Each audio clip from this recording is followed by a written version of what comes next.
This is Markin Out. Pro Wrestling Talk by Pro Wrestling fans. We marking out, y'all. Follow on Twitter. Pro Wrestling Talk by Pro Wrestling fans. We marking out, y'all. Marking Out. Pro Wrestling Talk by Pro Wrestling fans. We marking out, y'all. Brennan likes fisting. Pro Wrestling Talk by Pro Wrestling fans. We marking out, y'all. We're marking out. Pro Wrestling Talk by Pro Wrestling fans. Welcome to Markin Out, Pro Wrestling Talk by Pro Wrestling fans. This is episode 688. Thank you for listening. You can check us out at markinout.com, on Spotify, Google Podcasts, Apple Podcasts, and wherever else you may be listening to your podcasts. Make sure that you give us a follow over on Twitter at markinout. Buy a t-shirt at prowrestlingtees.com/markinout. Give us a follow on Instagram at markinout11. Check us out on TikTok, over on Twitch, and everywhere else over on social media platforms. Also, you could check me out, Dave the Rave, over at all social media platforms, David PTDPT. You can follow Brandon at BTTG161 on all social media platforms. And then on Twitter, you can follow Chris at Chris Sweendog, and on Instagram at CMSweeney85. But this is our WrestleMania review episode, and it is going to be incredible. Talking about incredible, though, I'm here with quite an incredible person. Brandon, how are you? I am almost awesome as always. I still think I need maybe one more week, but how was your week? My week was fantastic. It was all leading up to the big Super Bowl, World Series, NBA championship, all combined into one. It was our biggest event of the year. Do people it was WrestleMania. Watch the NBA championships? You know what? Not compared to WrestleMania. Aren't the women leagues are crushing the men, aren't they? Yeah. I mean, you have Caitlin Clark, which is unbelievable, and you had so many other outstanding superstars that were competing, and they were breaking records. So good for them. I'm really happy to see them getting what they always deserve. Now, hopefully, equal pay and everything like that will follow at some point. But yeah. Tell me, so we had WrestleMania weekend. Where do we start? Well, I think included in WrestleMania weekend, there was some major things that we thought might put a damper on WrestleMania. There was 2 earthquakes, which is pretty crazy. I think the last time we felt an earthquake in New York, I was walking into the bank and I didn't feel it. And I got into the bank and everyone was freaking out over it. This one I felt. And then the second one I felt. So that was pretty crazy. Yeah, this was just It was weird. over in New Jersey. Yeah. I was working with a patient and noticed that the signs, the glass that is nearby was starting to shake. And I was like, this is not supposed to happen. And at first I thought it was like maybe a truck passing by because the glass is pretty thin, so it usually happens. Also. That's funny. Yeah, I thought it was just a truck passing by. I thought it was like nothing to it. But then it lasted for a good 15 seconds, and I'm like, that's not really a truck. And it wasn't. It was an earthquake. Yeah. You know? So that was pretty crazy. That was very wild. We also had the solar eclipse. I believe the next one will be taking place in March. In March 2024? It's April already, brother. Oh, I thought you were talking the next time that it takes place. The next time it takes place is in 2024. What do you mean, brother? We're in 2024. Oh, I'm sorry. I'm having a dyslexic moment. 2042. I thought it was next 2042 March. Is the next one it takes place, I believe. I thought the next one was March 2024. 2025. Jesus. Now you're doing it. I thought an I think eclipse the next happens every 18 months. Is that not accurate? No, so this was the first. Well, this was one of the rare like full occlusions that took place. So the next full occlusion is going to take place in 2042. Yeah, but when does an eclipse happens? When? We just had one, what, 4 years ago? 2017, I believe. Yeah, 2017 was the last one that took place. Well, yeah, so did you look at it? I did, and I cannot even see the screen right now. I looked. No. I did. One of my coworkers, she did have glasses to utilize, so I was inside working with patients, and I did notice that it got really, really dark. It didn't get too crazy dark, but then I went outside to just check it out, and it was definitely, you could feel the shift in the weather where it got colder, which was interesting. And it just didn't get pitch black, but when I used your glasses to look up, it was pretty much already maybe 3/4 of the way through completed. But yeah, it was cool. This does, by the way, say Did you see it?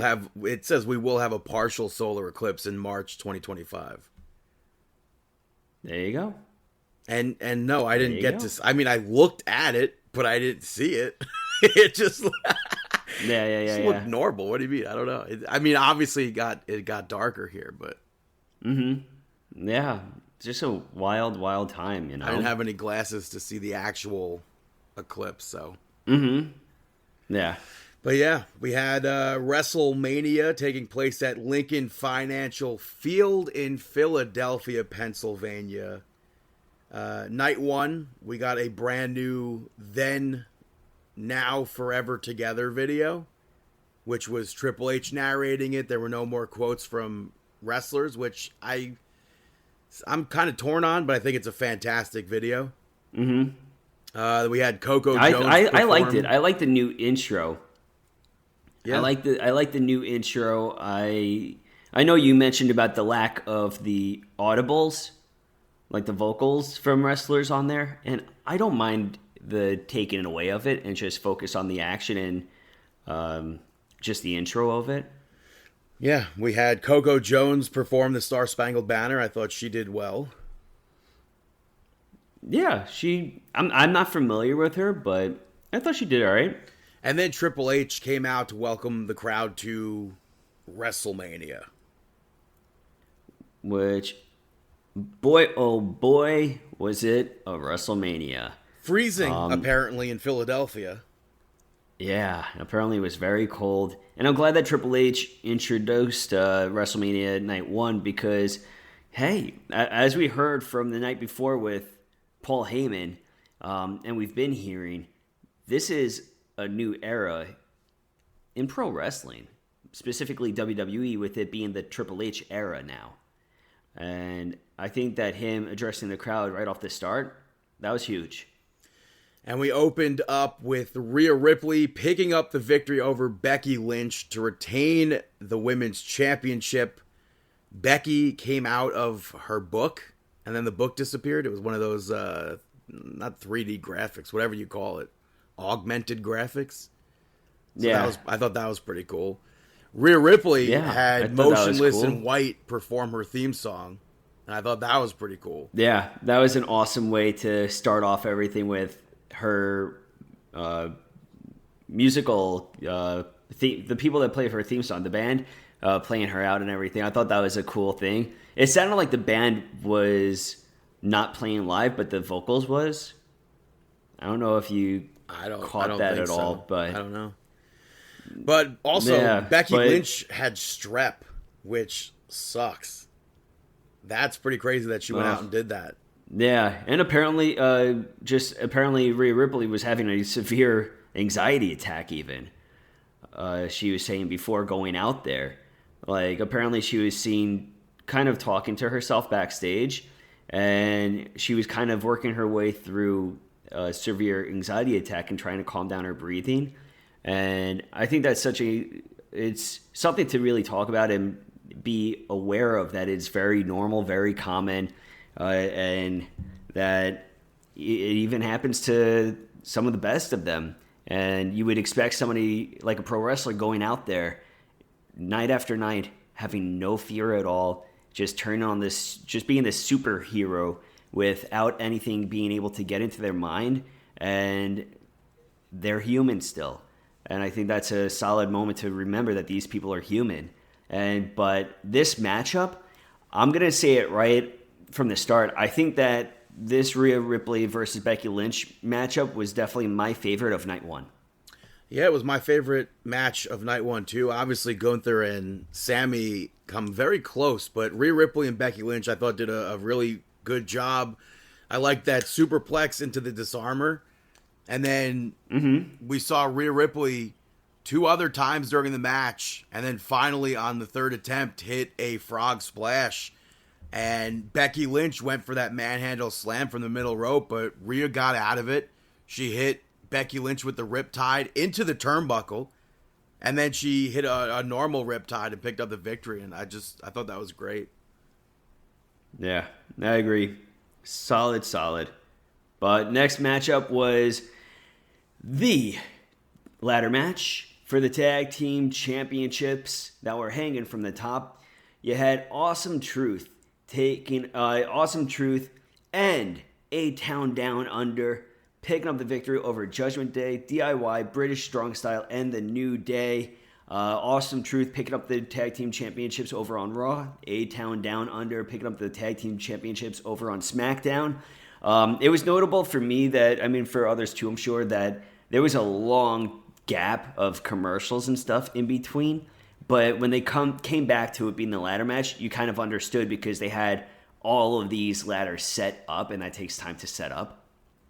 I thought this match was a lot of fun. I think before we get to the matches, even the match itself, DIY had that DX themed gear and entrance, which I popped for. New Day had the Rocky gear, which was really cool to see Xavier Woods in that Creed inspired gear again. But yeah. The match itself, man, they had so many cool spots, like the airplane spin that Tyler Bate did with Finn Balor and the ladder. I thought that was really cool. The Razor's Edge to Pete Dunne into the ladder with Tyler Bate on it, I thought was crazy. Yeah. And then we got the double moonsault from the ladders. Yeah. R-Truth did the hot tag spot again, and the fans popped again big time. I popped big time for it. And then he tried to pin Finn Balor to win. So he is technically saying that he won at WrestleMania twice. But I thought this was fantastic. I like the DX Sweet Chin Music pedigree spot. A-Town Down Under were the first ones to grab the titles. And Grayson Waller ends up being powerbombed through the bridging ladder that while he was holding the title, by the way. And I thought that was really funny. And then DIY did a Dudley Boy get the table spot. JD McDonough got involved, which he ended up going off the ladder through a table on the outside. And the ladder that Damian Priest and Miz climbed, I was cringing with that.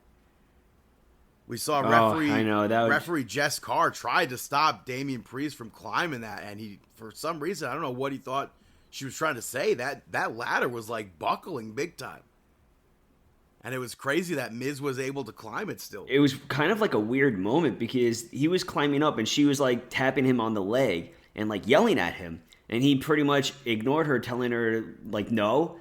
And he kept on climbing up there. And you see the backside of the ladder just kind of like start to cave. And you're like, this could go so sour. But thank goodness it held up. And R-Truth ends up hitting the attitude adjustment on Damian Priest and picked up the victory there. His first WrestleMania victory. So I'm very happy that I was right and both of these teams are tag team champions. Yeah. Also, Bam roasted to the news sites. There was like rumors going all around the weekend that A-Town Down Under were going to be removed from the ladder match. So why? I don't know. Big Bam roasted to the news sites who were reporting that, though. Yeah, why would they even? They are the best heel tag team within WWE right now. Why are you gonna take them off of this matchup? That makes no sense. But next up, you had the LWO pick up the victory over Legado. Once again, another solid tag team matchup. We had Rey Mysterio getting in there with Dirty Dom once again, back-to-back WrestleManias where they get to share the ring together, and you can't help but think how special that has to be for them. You know, that's just cool moments altogether. Yeah, and I'm happy. Hey, and Carlito. Yeah, Carlito did not turn as everyone thought. Yeah, he did not turn as everybody assumed that he was going to turn. But I'm glad that Legado and LWO both got full entrances together, even though they weren't part of the match, and also still got to be part of the match. But I thought it was cool. Rey Mysterio had Eagles gear. I like to see his WrestleMania gear from year to year.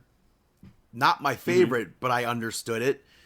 All of Judgment Day happened to be matching color schemes, so I thought that was cool that they all had that, and Dominic's had a La Parka theme to it, so I thought that was pretty cool. I think my favorite spot of this match, something that I don't know if I've ever seen before, was that, I don't even know what to call it, like that Doomsday double crossbody off the apron that Rey Mysterio and Andrade did. Yeah, that was incredible. I don't know if I've ever seen that. Yeah, but both teams got involved, like I said, and then two big dudes in masks, in Rey Mysterio Eagles mask, got involved, and it did not click right away, but as I think right after he threw, who did he throw into the ring post? I forget who he threw into the ring post. Dominic. He threw Dominic into the ring post. Yeah, Dirty Dom. As soon as he threw him into the ring post, I was like, well, now hold on a second. I think that might be Jason Kelsey. And then sure enough, the LWO win the match, and then they get into the ring. By the way, Jason Kelsey hops over the ropes, and they unmask to be Lane Johnson and Jason Kelsey. And I thought that was pretty funny and pretty cool for him, at least. I don't know if Lane Johnson is a wrestling fan, but it seems like... I think he must be. Yeah, I feel like you have to be. And if you remember the Super Bowl, Jason Kelsey was out partying in a Chiefs-themed Rey Mysterio mask. So now he had the Eagles Rey Mysterio mask, and I'm sure he had a fun... I believe both of them trained at the Monster Factory for their spot, so I thought that was pretty cool. Yeah, I didn't even remember that spot with his mask until I saw a clip of it. I'm like, oh yeah, he was wearing the mask after celebrating where Taylor Swift was with his brother and everything. Not his mask, by the way. His mask. He took a fan's mask, and I don't know if that fan ever got the mask back. I saw it on TikTok where they were like, hey, if anybody sees Jason Kelsey, can I have my mask back or something like that? So I thought that was funny. That's funny. After that, though, we had Jey funny. Uso pick up the victory over Jimmy Uso. We had Lil Wayne perform before Jay's entrance. I know you used to be, I don't know if you still are, a fan of Lil Wayne. I have never heard a Lil Wayne song that was good. I've never cared for him. I've never thought he's enhanced a song that he's been on. So yeah, he's not talented to me. Not a fan. But and I ultimately I think this match really, really could have used a stipulation, like a guest referee or something. Yeah, I think a guest referee would have been a cool addition to this. I think that there was a lot of high expectations on this matchup. Yeah. And for me, I did have high expectations, and I hate to say it, I feel like, I don't know why, but maybe I have to watch it again in order to fully connect with it. I don't think so. But first of all, I don't think, like, a lot of, obviously the big thing that was going around was Brett versus Owen. 15 years later, Matt versus Jeff. 15 years later is Jimmy versus Jay. I don't think any match it would be very, very difficult to top Bret Hart versus Owen Hart from WrestleMania 10. Mm-hmm. So I think that shouldn't even like be in the discussion. But as far as Matt and Jeff go at WrestleMania 25, I felt like that was missing something also. And it was kind of just in the same boat. Like, it wasn't a bad match, but I don't think it was what it should have been, or what it could have been at least. Yeah, the one spot that was cringe for me that I really, really did not like and took me out of the match for that time being was the repeatedly use of the super kick spot. That matchup, now before you say anything, I understand that it's pretty much, it is their biggest move within their move sets. And most used move within both of them. It's their whole family's move set. Exactly. Everybody utilizes that side kick, the super kick. But for me, that I did not like at all. If you did it with one or maybe two times and then change it to something else, like throwing the punches at each other, or do a different move, or arm drags to each other, or something, back body drops to each other. But for it to go back and forth, no sell. What do you mean no sell? They sold literally every single super I take it back. They did sell it. But I was not a fan of that at all. I didn't mind it at all because they were actually selling each kick. Yeah, I was not a fan of it at all. I would have said the same thing about Young Bucks. Well, Young Bucks, when you watch their matches, they're not selling the kicks, so yeah, there was a big difference there. Still not a fan. And it tied into the end where Jimmy, I guess, was goading Jay. He tried to apologize. Jay trusted it. He hugged Jimmy, and then he rocked Jay with the super kick and an Uso splash, but Jay came back and picked up the victory there. Yeah, but next up you had Bianca Belair, Naomi, and Jade Cargill. Pick up the victory over Damage Control. Hell of an entrance from Bianca, Naomi, and Jade. Damage Control had a cool entrance too, but I think that having all of that spotlight on Bianca, Naomi, and Jade was incredible. I think Jade was the first one down from their podium that they were standing on, which is a nice little spotlight for her to kind of kick them off as the three of them. I thought she was. This was a good match, but I liked that their entrance. They had like the collective entrance, and then they each got their own entrance. Yeah, But the match itself, you had some chaotic moments from this match. I did like Bianca Belair doing the Shining Star Press to all three of them. And then Jade, I think she got a big pop from the hot tag. Mm-hmm. And we saw Asuka accidentally missed Kairi Sane. That ponytail whip literally made me yell, "Oh." Like, could not, every single time we see one of those, I'm like blown away with how that sound is just, that's a real hit. Yeah.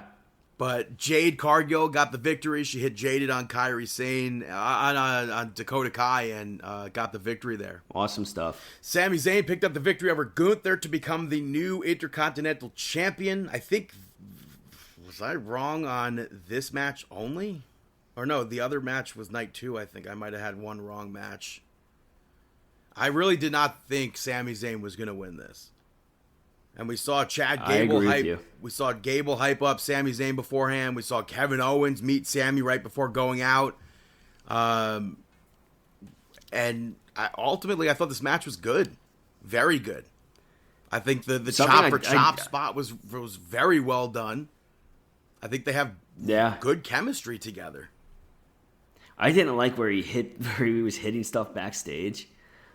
I was like, don't, you just punched that trunk. Don't do that. You're walking out to, we've heard and seen wrestlers do damage to their own bodies before walking into a matchup. Have we seen wrestlers or just one wrestler? I feel like we've seen wrestlers. We've seen you were Goldberg, and I feel like there was only, another your wrestler. only example was Goldberg, so I feel like there was another wrestler who's done that, but we've seen sports athletes do that, where they'll do something and hit a wall or a trunk or something, and they'll break their hand. I think that's stupid to do. It doesn't do anything to me to be like, oh man, look at Sami Zayn. He is you're not so an athlete. amped up. What do you He mean? just Maybe punched it the does trunk." something to him to hype him up. To me, it's stupid. Dangerous, Well, stupid. Gunther literally pulled out. That could have taken him out. That could have changed a lot within that matchup. That was stupid. He used literally every single finisher he ever used. He used the sleeper hold. He used the power bomb. Sammy was almost going to get out of that sleeper hold, and he kicked out of the power bomb after that. So, and then he kicked out of a double power bomb. And later in the match, Gunther hit Sami Zayn with another power bomb, splashed Sami Zayn, and Sami Zayn, Gunther, for whatever reason, didn't cover him. And when he went for another splash, I guess Sammy hyped himself back up, hit a haluva kick to prevent another a splash, and then he hit a brainbuster. Don't know if we've ever seen that in WWE before. I have to say, I don't think we've ever seen the brainbuster done in the WWE before. I think it was always one of those moves that he has teased very rarely. Same thing with the package pile driver. I don't think we've ever seen Kevin Owens actually do the package pile driver in the ring before for WWE. I believe the both of them have teased it, but never actually completed the move itself. But I was think the definitely taken closest back we've by ever this. gotten was the brainbuster on the ring apron. Yeah. And also, I think that spot but- led to the funniest on Twitter, the funniest, what are they called, community notes or whatever? Somebody posted, oh, look at this botch. And then everyone's like, brother, that's the brainbuster. Bam roasted, dumbass. But- So I thought That's that was funny. really funny. But Yeah. two haluva kicks later, Sami Zayn wins the Intercontinental Championship. And I was just kind of empty. Because I really wish that it was Chad Yeah. Gable who won that championship. I don't mind Sami Zayn as champion, but I think it ultimately should have really been Chad Gable. I agree with you. I think that I didn't expect Sami Zayn to go over in this because of Chad Gable's influence. But now with everything, I mean, and Chad Gable wasn't even at ringside. He was kept backstage because for a moment I was just like, will Chad Gable cost him? But I can kind of see Chad Gable turning heel on Sami Zayn now. And we'll get to that. Yeah. But great match, incredible reign for Gunther, 666 days. Yeah, 666, the number of the beast. Yeah, but Gunther, we needed a champion like Gunther for the IC Championship. Yeah. We needed that. That title is prestigious right now, and has people watching that title right now, that championship. But next up, you had Nick Aldis and Adam Pearce out at ringside thanking the fans for coming and announcing that they have, I believe it was over 72,000 people in attendance. Yeah. For the night. Just huge box office. Which leads us into the main event of the evening, where The Rock and Roman Reigns picked up the victory over Cody Rhodes and Seth Rollins via The Rock hitting the rock bottom on Cody Rhodes. 1, 2, 3. This matchup, this was a long matchup. The most disappointing thing from this match was that Seth Rollins didn't have Rocky Maivia gear. I know. Was really hoping for some mind games with it. He didn't play any mind games this. I mean, he did, but not in specifically Like, his matches. You go and face Rey Mysterio, you come out in the Halloween Havoc gear. You go and face Roman Reigns, you're wearing Shield gear. You face Cody Rhodes, you're wearing Dusty gear.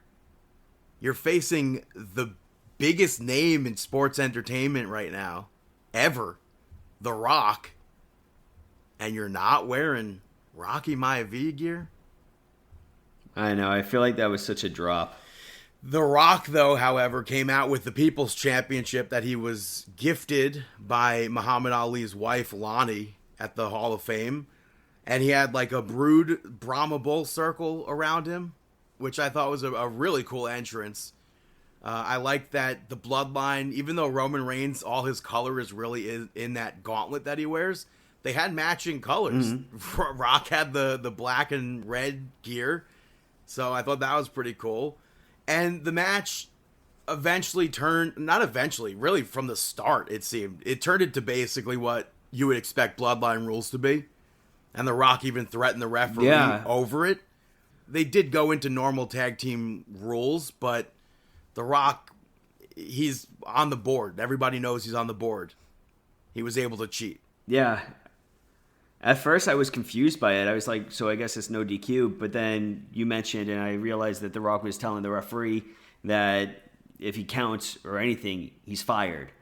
So I do like that did play into factor. I thought that was a nice little aspect to it. There was some parts that felt a little bit long during this matchup. It was cool that they did get to brawl through the crowd and everything like that. And I feel like the second part of the match was better than the first part of the match, if that makes sense.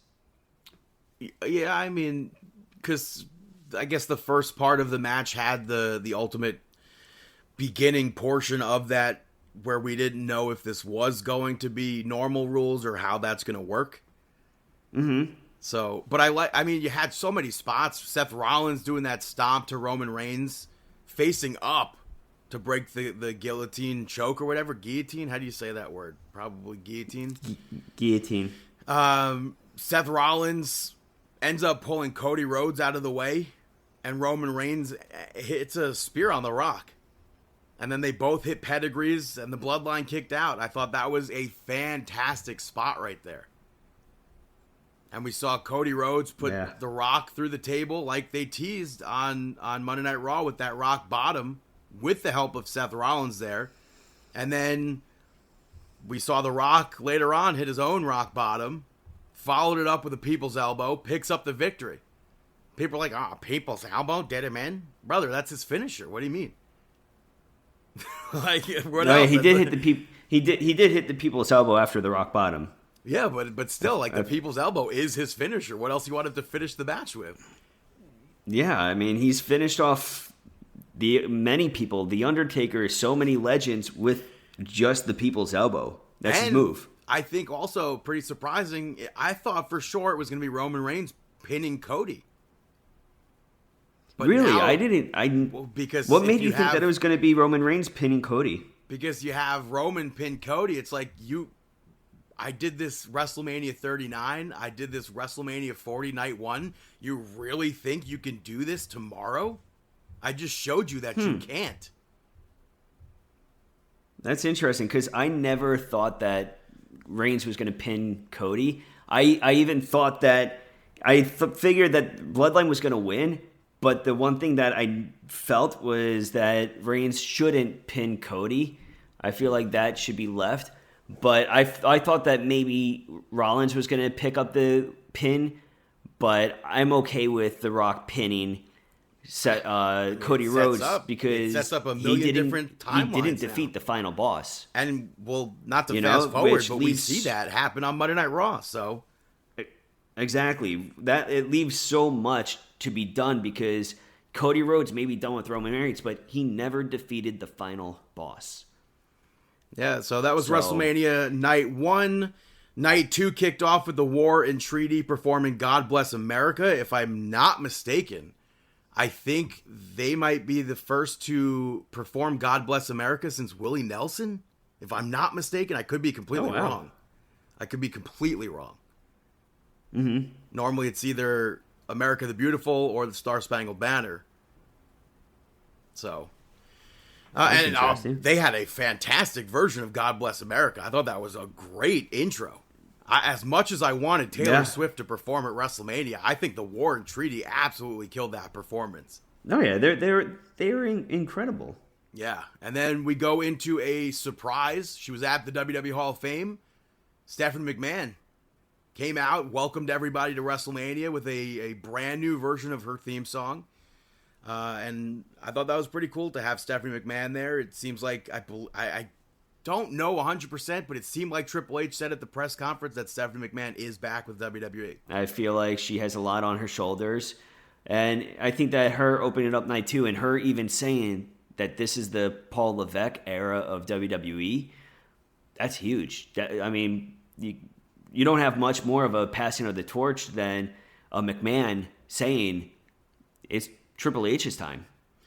And night 2 kicked off with Drew McIntyre picking up the victory over Seth Rollins to become the new World Heavyweight Champion.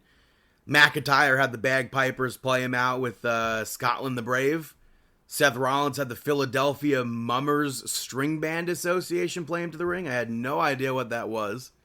They said that it's a tradition in Philadelphia that they have. I don't think for a while the commentators didn't even know what it was. Yeah, I don't know. It was very interesting. Reminded me of Mardi Gras. I guess it's something similar. Yeah, that's what I thought too, Mardi Gras. But CM Punk was on commentary for this match. Mm-hmm. The match starts and Drew McIntyre rocks Seth Rollins right away with that Claymore, and I thought it was over. I was going to be, oh my God, that's amazing. I love that finish. I was hoping that it was over. No offense to Seth Rollins there, but Seth Rollins kicked out of that, and I mean, I thought this was a great match as well. Yeah, I agree. I think that Seth Rollins is probably my favorite wrestler of all time for opening pay-per-views, and I feel like he has the record for the most kickoff first matchup of any PLE pay-per-view of all time, because he's always that person who you throw out there to kick off the event to get it started right. The crowd is always into it, and you are never left disappointed. And this matchup between McIntyre and Rollins, I mean, you played up Rollins' knee the entire time, and it was a solid matchup, especially because Seth Rollins the night before, they started going to town on his own knee. So he was going into this matchup already bruised and battered from the night before. I like Drew McIntyre taunting CM Punk. And I also popped big time for Drew McIntyre tweeting while he was ringside for that. I thought that was really funny. That was huge. That was incredible. Where he tweeted, "What do you say? Like, I'm having a boring day at work, LOL, or something like that. Bored at work." But Seth Rollins hit Drew McIntyre with the pedigree outside the ring, and then he hit him with a stomp inside the ring. He hit another pedigree in the ring, and another stomp, and Drew McIntyre kicked out. And he went for a stomp from the top rope. He missed that. Went for another one. McIntyre rocks him with that Future Shock DDT. Seth kicked out of that. That was, I thought the false finishes of this match, I thought was probably the best at WrestleMania outside of the I mean, let's not even event. right off the start of the matchup, you had a false finish where you hit Claymore right from the start. Drew McIntyre was teasing CM Punk. He went for that GTS and took way too long. And Seth Rollins rolled through it, and I was like, maybe Drew's not going to win the championship. And Drew rocked Seth Rollins with that Claymore, and it continued. Yeah. And he tried to powerbomb Seth through the table. He ended up hitting a stomp on McIntyre instead.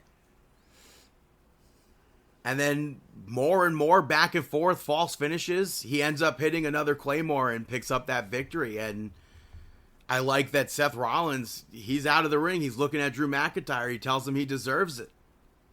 And I thought that was really cool. Yeah. And then Drew McIntyre goes face to face with CM Punk afterwards.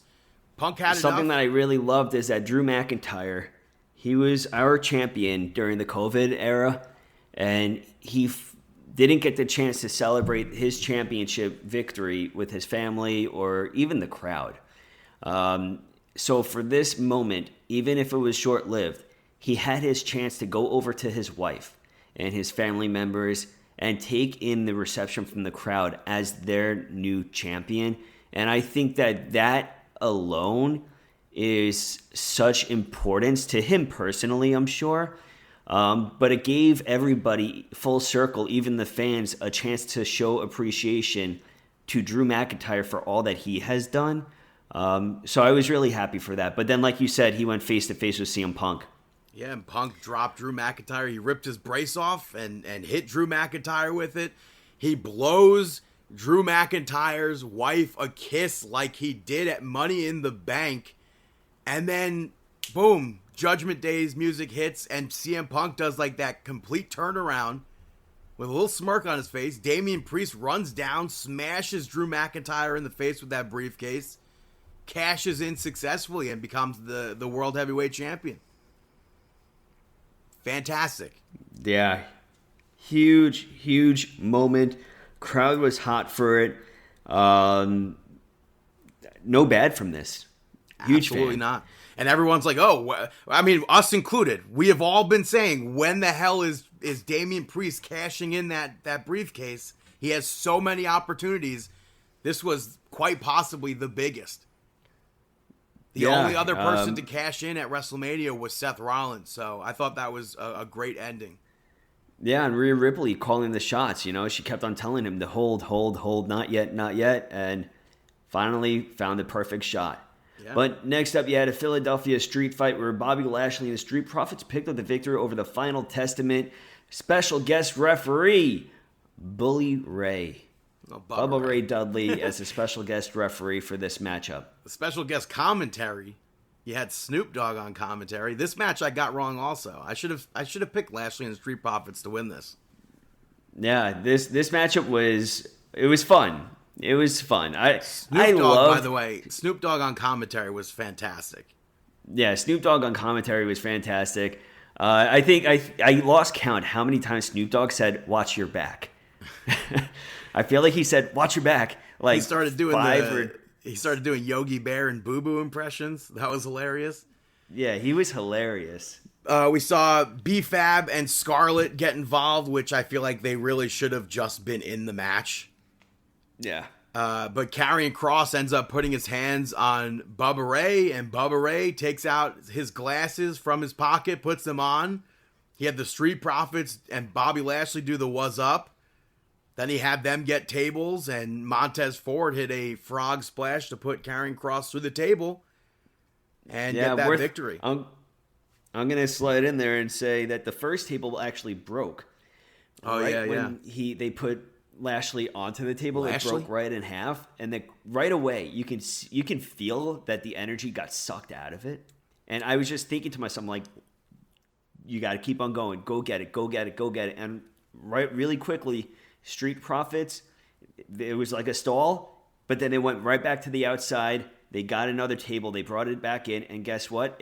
Once they got the table back out, and the crowd knew that they were going for another table, I feel like it just sucked everybody right back in very quickly. So because of their quick reactions to that, I feel like it was just more enjoyable. I did hope that we got more ECW out of this, but I enjoyed it. I feel like Bubba Ray, maybe it was like a last-minute spot for Bubba Ray because that referee outfit, I thought, I wasn't expecting to ever see Bubba Ray look like that. I think it would have been cool if he had some sort of camo-inspired, Dudley Boy-inspired referee gear.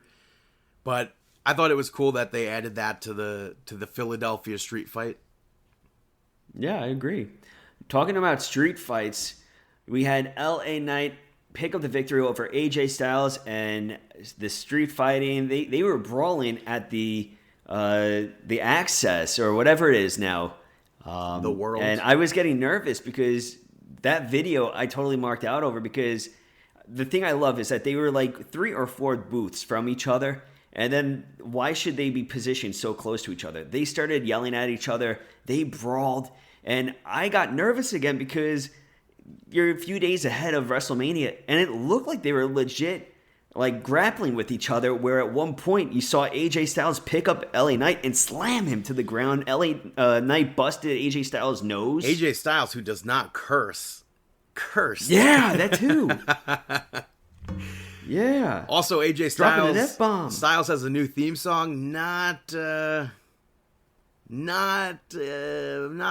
fan initially of that song, so We'll see how it goes. I need to have it marinate more, perhaps. But AJ Styles ran down to get this match started right away. He interrupted his own entrance, I believe. And I thought the match was fine. Mm-hmm. They brawled outside to continue everything that happened at WWE World. AJ Styles dropped LA Knight on the exposed floor gimmick, whatever was underneath the mat. And we saw LA Knight eventually get his knees up for that springboard 450. He hit that BFT and picked up the victory over AJ Styles. Yeah, his first WrestleMania match and first WrestleMania victory. They announced that SmackDown, as well as the King and Queen of the Ring, will be in Saudi Arabia on, I don't remember the date, towards the end of May. So here's hoping that Chad Gable becomes King of the Ring. Maybe.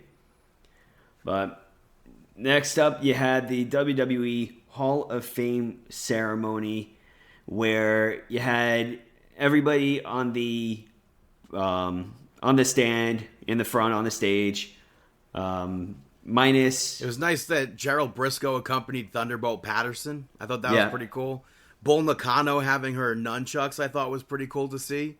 And then to have that ECW chant, that ECW theme played at WrestleMania, I thought that was pretty cool. And I'll talk more about the Hall of Fame later on in the show.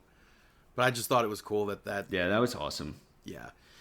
After that, we saw Logan Paul pick up the victory over Kevin Owens and Randy Orton to retain the U.S. Championship. I was so incorrect on this because I thought for sure Kevin Owens was going to be winning this, especially after Sami Zayn won that championship. But Logan Paul made his entrance on that Prime truck with a Prime cannon and a Prime mascot again. So everyone's like, who is in the Prime costume?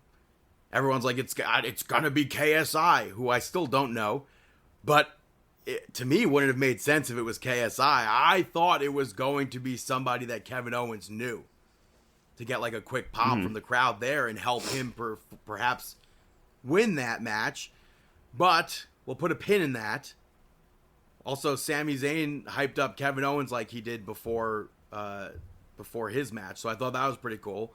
And he had ECW graphics, which I thought was also pretty cool to tie into Philadelphia. And then he rode down on the golf cart, which I popped for, and then backed up for Randy Orton to take him to the ring. So I thought that was really funny. Yeah, apparently I was listening to Busted Open and Kevin Owens was on there, and he was saying apparently he was going a little bit too fast for Randy Orton was telling him slow down. I saw that. Yeah, apparently he was saying a lot more than slowing down. Kevin Owens said that he thinks that he heard Randy Orton curse the most that he's ever heard in his entire life. But this matchup, it was a fun matchup. Yeah, Logan Paul took both of them down with the buckshot lariat.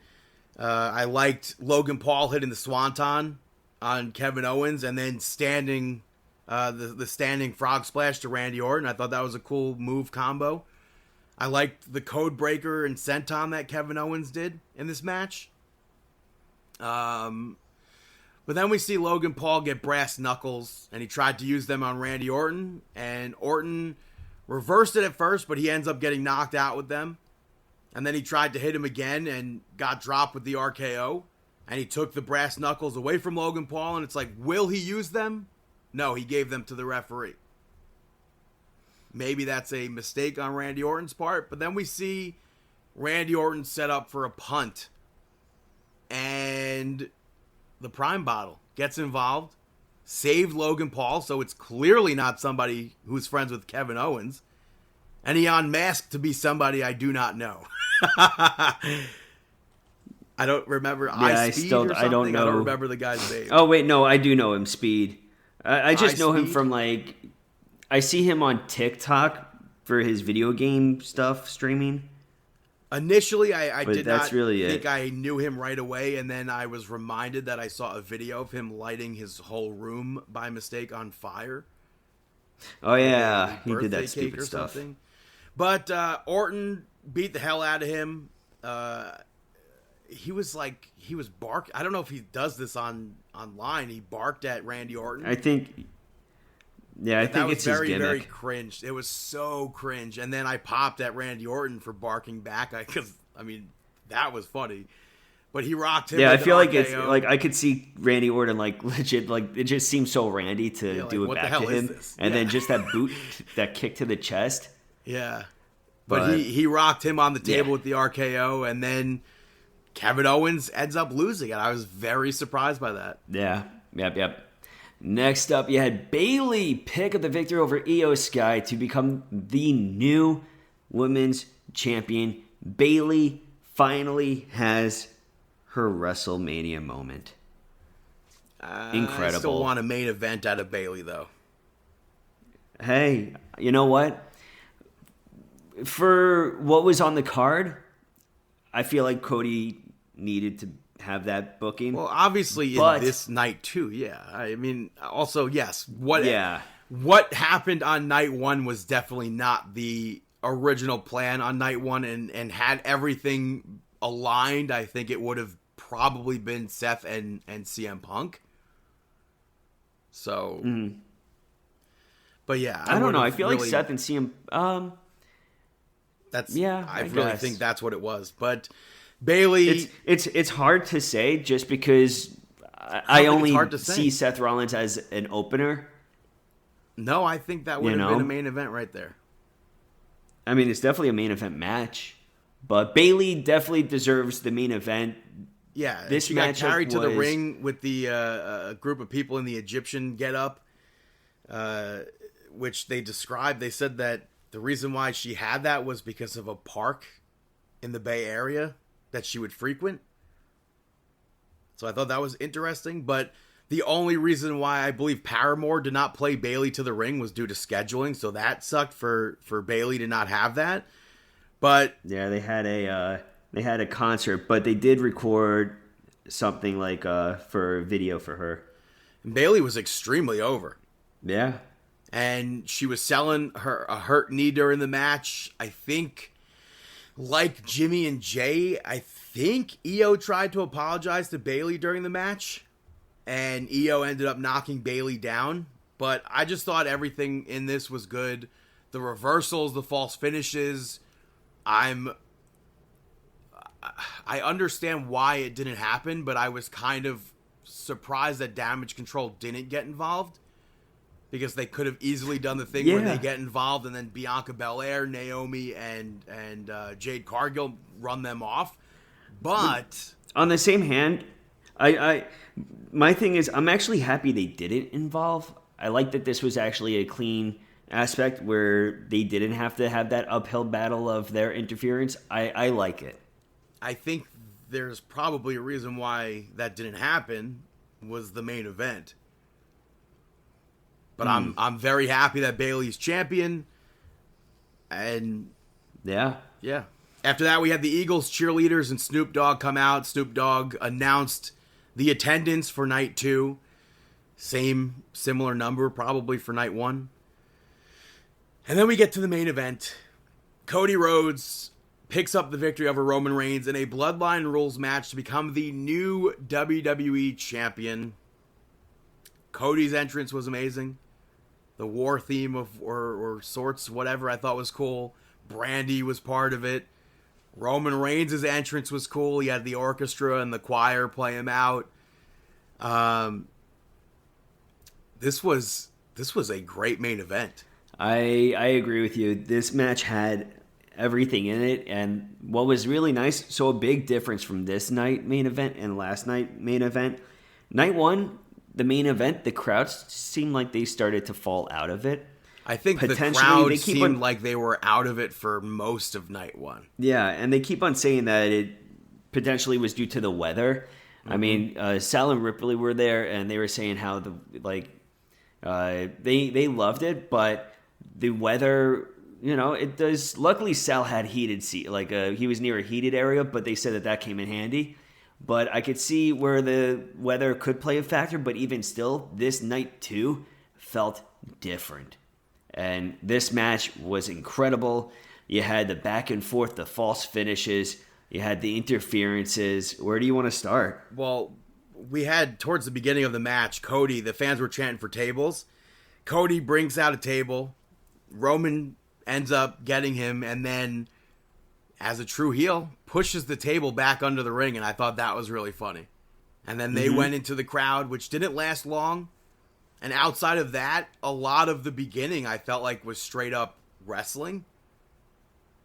I liked Roman Reigns using the crossroads. Cody Rhodes went to use the commentary table, and Roman ends up putting Cody through it instead. And Cody rocked Roman with a spear later on in the match. Jimmy Uso shows up. When Cody went for more crossroads, Jay obviously shows up to counter that. They end up fighting on the ramp. Jay spears Jimmy off the ramp through a table. That takes them out. Cody hits 2 more crossroads in a row, and Solo Sikoa shows up, only to have John Cena make the save. That was Solo Sikoa's last victory. So I like that they interacted together in this match. And then John Cena rocked Roman Reigns with the attitude adjustment, and he put Solo Sikoa through the commentary table. That takes Solo Sikoa out of the match right there. And then The Rock shows up to counter John Cena. Little shout out to WrestleMania 28 and 29. And he takes out John Cena. And then all of a sudden, Sierra, Hotel, India, Echo, Lima, Delta, Shield. If that didn't get you shaken, man.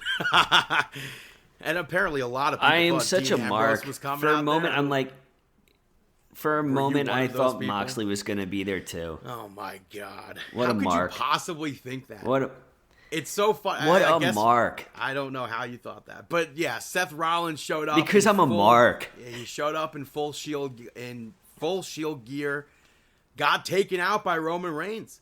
I love the way that this took place because they didn't show you Seth Rollins coming from the crowd. You didn't know who was coming from the crowd. So you didn't know if it was Mox and Rollins. You didn't know if it was just Rollins, anything like that. Brother. Or you didn't know if it was anybody, period. You didn't know if it was anybody, period. But for a moment, all you saw was somebody get into the bottom right corner of the ring with a chair, and it looked like he was ready to go for the Rock, and then Roman Reigns just beelines to that corner and rocks Rollins with a Superman punch, laying him out. Like, it was just poetry in motion, the way that worked and then Seth got taken out. The Rock takes off his weight belt. He's about to whip Cody. All of a sudden, gong. The lights go out. The fans go nuts. I yell an audible, "What?" I am on my feet at this moment. I was not expecting The Undertaker. The lights come back on. Taker's behind The Rock. Rock turns around. Boom. Gets hit with that choke slam. I thought that was fantastic. And then Taker, obviously the lights go out. Taker disappears. Rollins gets up. Roman takes that chair. Instead of focusing on Cody Rhodes, like years ago that Seth Rollins did to Roman Reigns, Roman smacked Seth Rollins with that chair. And that led to basically Cody hitting that trifecta and picking up the victory to become the WWE champion. Yeah, something that I am going to say is that I was a big fan of Roman Reigns going for hitting the crossroads and Cody Rhodes kicking out and Roman Reigns laughing and being like, that doesn't finish anybody. Like, that's such a sucky finisher or whatever. Like he was just insulting the move, like as if he expected Cody Rhodes to kick out of that move because it sucks so much. Yeah, the crowd went crazy. Cody Rhodes is our new champion. And then you had Sami Zayn and Kevin Owens. You had LA Knight, Randy Orton, all people, Jey Uso, John Cena, all people that Roman Reigns feuded with. People, by the way, how does The Undertaker make sense? The Undertaker has literally been feuding with that family since before I started watching wrestling. How does it make sense? I mean, they had their WrestleMania match. He defeated Undertaker at WrestleMania. Brother, yeah, Roman Reigns defeated him. There was a match against Yokozuna. I mean, Rikishi, The Rock. Hello. Obviously, he fits into that. But they all come out to celebrate. Punk finally showed up to celebrate. Cody's family, -1 was there. Cody ends up calling Bruce Pritchard and Triple H out to thank them and celebrate. And ultimately, they all celebrated in the ring together to close WrestleMania 40 Night 2. I don't remember the last time this has ever happened, but they gave Cody Rhodes a microphone to close out WrestleMania. Yeah. I can't remember anybody actually closing out WrestleMania on the microphone. Really, this, I think, awesome. I think this is a top tier WrestleMania. Yeah, I mean, and then even after Cody Rhodes was thanking all of the camera crew, going up to, Nick Khan was in the front row. Yeah. He went over to Nick Khan. Just what a moment. And then you could only imagine what Randy Orton said to Cody Rhodes, because there was a moment where he was talking to him, and then Randy Orton tapped Cody Rhodes on his dream tattoo, and you could only imagine what he said. And I feel like for everybody that was involved with the storyline to create this storyline, to make this storyline happen, has to be proud with the product that they put on. It was also really cool to see everybody helping Seth Rollins out in that match. Yeah, Seth Rollins was crying too. And I think that it's so important how it's just full circle how Roman Reigns couldn't let go of that one fact that Seth Rollins turned on him with that chair shot, and then that chair shot was what ultimately ended his title reign. It was just incredible. And then you have this video of Roman Reigns embracing, Paul Heyman embracing Roman Reigns on the stage after everything. Just what a moment. Yeah. What a moment. Kudos to Roman Reigns for carrying us for 1,316 days. Yeah. You know, and something that I think is really interesting is that Seth Rollins lost his championship on day 316, and Roman Reigns somehow was 1,000 days later at 1,316 days. Yeah. So, what a night. Heading into Monday Night Raw, the night after WrestleMania. Which kicks off an hour uninterrupted, commercial-free. Triple H opens up the show, and he thanked the fans, and he brought out Cody Rhodes. And Triple H, he had guys in the production truck contact him, be like, we have a video we want you to play for Cody. And Triple H was like, I'm not going to send it to him. I'm just going to play it on Monday Night Raw because it was that emotional. So he plays that. They play the video. Cody Rhodes asked for Samantha Irvin to announce him as champion once again. And then he celebrated. And then all of a sudden, The Rock shows up. Fans chanted for Undertaker, which I thought was funny. And he wanted to... It was very hard for him to do because the fans were booing. So he obviously wanted to play up being that heel. But he was out there to give Cody his flowers. And he brought up Cody's parents and how Dusty was his hero as a kid. And how Rocky Johnson and Dusty were both friends. And The Rock, it got very weird. This was very, very weird. The Rock said, can I hold it? And Cody said, sure, if you let me hold yours. Because The Rock's still carrying around the People's Championship. So they switch, they hold it. And this led to a "this is awkward" chant. Yeah, very much so. It was very awkward. And I mean, The Rock... Okay, so ready? So with this moment, Busted Open, I feel, really didn't get this moment. Like Bully Ray and I think it was LaGreca, they were talking about it, and I feel like they just didn't get it because The Rock, he made one comment that put it all together. He said, it feels lighter. Like, he was holding it, but as putting the championship down as an insult. I just don't think this was really needing an hour for it. But The Rock said that he's going to be going for a while. He has to leave. But when he comes back, he's coming for Cody, whether he's champion or not. And then he put something in Cody's hand and said, I don't think you need to look at this to even know what this is. Don't break my heart again. that led to speculations all over the internet. We're probably not getting payoff until the summer, I guess, from that. Yeah, So, I mean, we still don't know what The Rock said to Cody Rhodes that initial first time too. I don't believe. yes, we do. What do you mean? You read the lips. The very We've already first time? discussed this. The I'll make you bleed. Yes. No, not that one. The very, very, very first time where he took Oh, right. the when he position whispered in away. his ear? Yeah. Okay. That initial. That still makes no sense. That whole segment made no sense. But Yeah, so maybe it's going to come full circle with that. But, I mean, the thing that, okay, so it could be, maybe it's his, I mean, they started bringing up his father's watch. Maybe Stop. Triple H already said or Cody already said it. Nick Khan, Bruce Pritchard, and Triple H gave him a replica. There's no chance in hell you're going to get me to believe they found the exact watch and The Rock found it. How insane would that be? Nah, there's 0% chance. But I don't think it's that. I don't think it's that. I kind of feel like the size of it and stuff, I feel like, so just hear me out. What happens if it's Dusty Rhodes' Hall of Fame ring? How does that make sense? Now Why would The Rock have his ring? Storyline-wise, maybe Dusty Rhodes had to pawn the ring as well in order to help. In order to help Cody Rhodes with something in his life. Maybe it was his engagement or anything. Maybe it was his wrestling school or whatever. Just piece it together, whatever it is. Maybe The Rock was able to buy it off of the pawn shop, and that's what it was. I don't want that at all. I think that would be so stupid. I don't want that.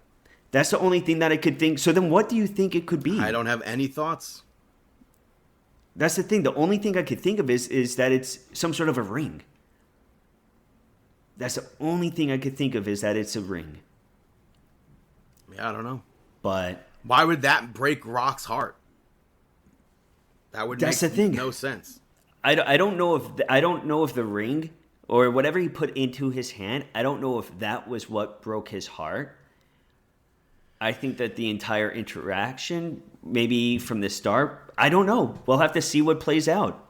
Yeah. First match of Monday Night Raw saw Ilya Dragunov, the NXT champion, pick up the victory over Shinsuke Nakamura, which I just thought was cool as hell to see Ilya Dragunov be the NXT champion and wrestle on Monday Night Raw. The Raw after WrestleMania, especially.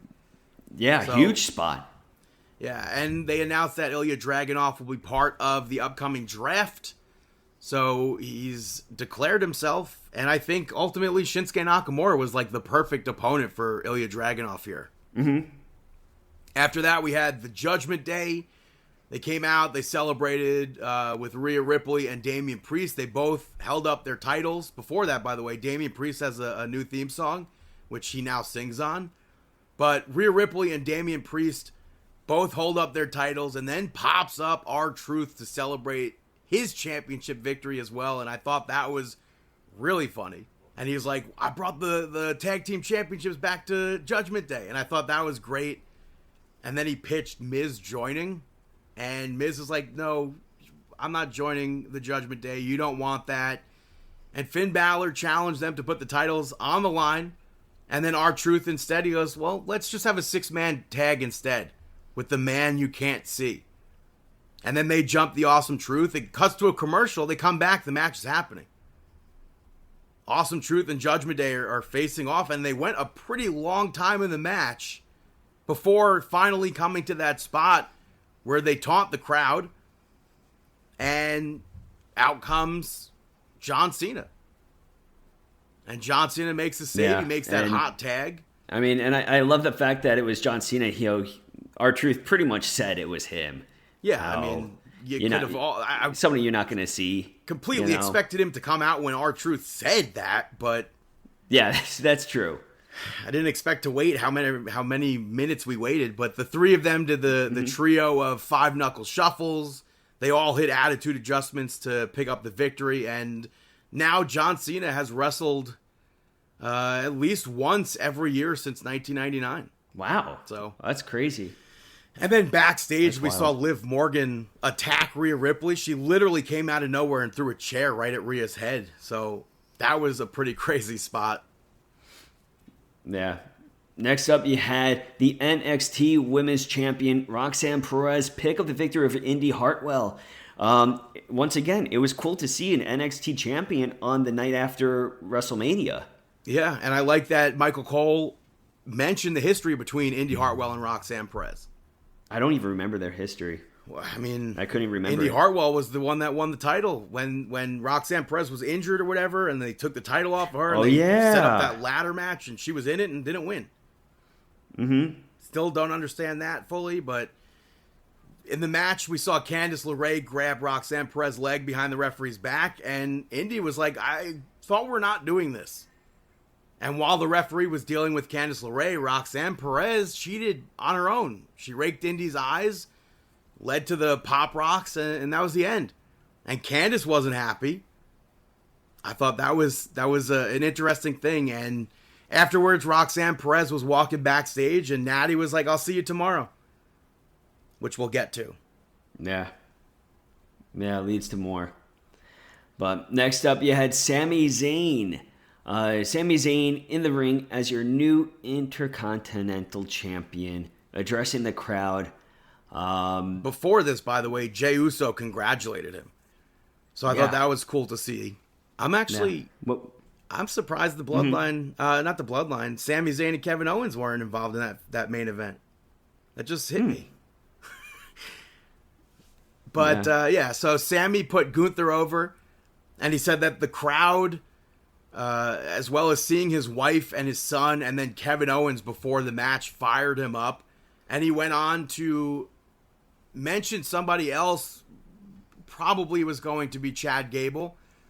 And then Imperium interrupted, and they said that they're there to make things right. And then Chad Gable came out to have Sami's back. And it sets up a tag team match where we see Chad Gable and Sami Zayn pick up the victory over Imperium.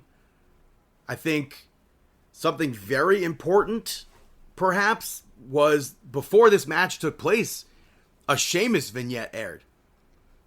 And I would like to think that that's going to tie into him coming back and winning the Intercontinental Championship. Yeah. Hopefully. But... yeah, I'm just happy Sheamus is coming back, you know? Very much so. And I'm still a bit sour on Chad Gable not being the one to defeat Gunther. But as far as the match goes, we saw Sami almost win this match. And instead of doing that, he tags Chad Gable in. And he hits that haluva kick. Gable hits Chaos Theory, and he picks up the victory and wins. And backstage, we saw the Alpha Academy celebrating with Chad Gable. And Sami Zayn was like, can I have a minute just to speak to Chad Gable? And Sami's like, oh, so we're even, right? And Chad Gable got fired up. He's like, what do you mean we're even? He goes, I let you get that win. Which I was like, oh, hell no, this is not happening. And then Sami's like, no, I'm joking. I know what you want. It would be my honor. And it sets up next week in Montreal, Sami Zayn versus Chad Gable for the Intercontinental Championship. I don't think Chad Gable is winning the title, but it would be... it would be nice if Chad Gable did, but I see a heel turn coming. Yeah, I think it's going to happen next week where you think maybe Gable's going to win, and then it doesn't happen, and Gable just, boom, snaps, and he won't let go of the ankle lock or something. So yeah, I wish that we had Chad Gable go over Gunther. Yeah. Backstage, we had Adam Pearce, Nick Aldis, and Ava all speak about the draft, and then Chelsea Green interrupted, and she was annoyed that she was not part of WrestleMania. And then the three of them, they knew obviously what was to come. And they're like, oh, we have a special match for you, Chelsea. So Chelsea goes out for a match, and then boom, it's Jade Cargill. And Jade Cargill, Chelsea, by the way, tries to get out of the match once she realizes that it's Jade Cargill. But we saw a pump kick and Jaded to end the match in less than a minute, which fans complained about. Yeah, it makes no sense. This made total sense to happen. If you're going to showcase especially anybody after in that way. Stuff. Yeah, 100%. Slammy stuff? I don't know if that ties into it. But I thought that was good. Earlier in the night, we saw Bronson Reed cut a promo about winning the Andre the Giant Memorial Battle Royal. And he puts his opponents for the evening on notice. There was a glitch during this, and in the corner it said hello. They also played I didn't music see that. during... Yeah, and they played music before Raw started for the crowd, which was very reminiscent of the whole Bray Wyatt stuff. And we know Uncle Howdy seems to be making his way back on TV soon. So I think gets the crowd talking. Yeah, 100%. And I do hope that they're able to build those glitches and everything up like they were for Bray Wyatt for when Uncle Howdy shows up again. Boom. Yeah, don't pull the trigger too fast on this. Let it slow burn. We saw Jey Uso cut a promo later on. We saw Drew McIntyre cut a promo right before the match. He was furious about WrestleMania. And he said he's coming for Damian Priest. He's coming for CM Punk. And then we get to the actual match. Jey Uso picks up the victory over McIntyre, over Ricochet, and Bronson Reed to become that number one contender. So that pushes Jey versus Damian Priest to Backlash in Paris. Bronson Reed, though, this was fantastic, too. Bronson Reed puts Jey through a table that was set up in the corner after knocking Ricochet off the apron with Jey. I thought that was a good spot. And then later on in the match... I was a big fan of Drew McIntyre going for the victory and CM Punk being the reason why he didn't. But before that, though, Ricochet launched himself from the top rope to do that springboard 450 to Bronson Reed through the commentary table. And right before he did that, he looked at Samantha and said, "I'm sorry." So I thought that was really funny. But yeah, like you said, Drew was going for that Claymore, and I think it would have been cool because in my head, when McIntyre was ready to count down the 3, 2, 1, in my head it was going to be Punk's music playing. And then McIntyre taking his eye off of Jey Uso. Mm-hmm. But instead it was CM Punk grabbing his leg, so it still works. And obviously the same outcome would have happened. So yeah. Great Raw after WrestleMania. Yeah, I think so as well. But it's ironic, Drew McIntyre spent weeks telling Seth Rollins, forget about the bloodline. Focus on me.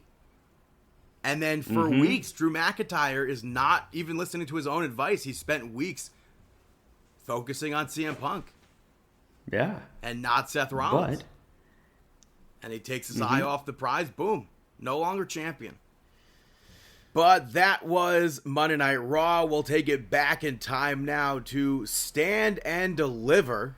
We had a kickoff show match with Joe Gacy, who picked up the victory over Shawn Spears. I think, well, no, I wouldn't say because of. At the beginning, Ridge Holland was on the kickoff show. We'll say that. And he ended up cracking Joe Gacy over the back with a chair during his entrance. And then the match went a lot longer than I thought it was going to go, especially because of that chair shot. And I'm glad that it was, because I feel like on a kickoff show, you have unlimited time. Mm-hmm. But I enjoyed the match. Is it kind of surprising that Shawn Spears lost? Although I guess Gacy needed Shawn a Spears one-up to lose. But Gacy needs that one-up, I guess, so. But yeah, Stand and Deliver kicked off with Metaphor, and they were in a bunch of skits, as if they were the D'Angelos, Chase U, and other people who were wrestling on that show, which I thought was really funny. And they announced the NXT attendance record of over 16,000 people at Stand and Deliver later on in the show, right before the main event, which I thought that segment was going to lead to like them getting attacked or like some big pop over there, but that didn't happen. So I'll group that there.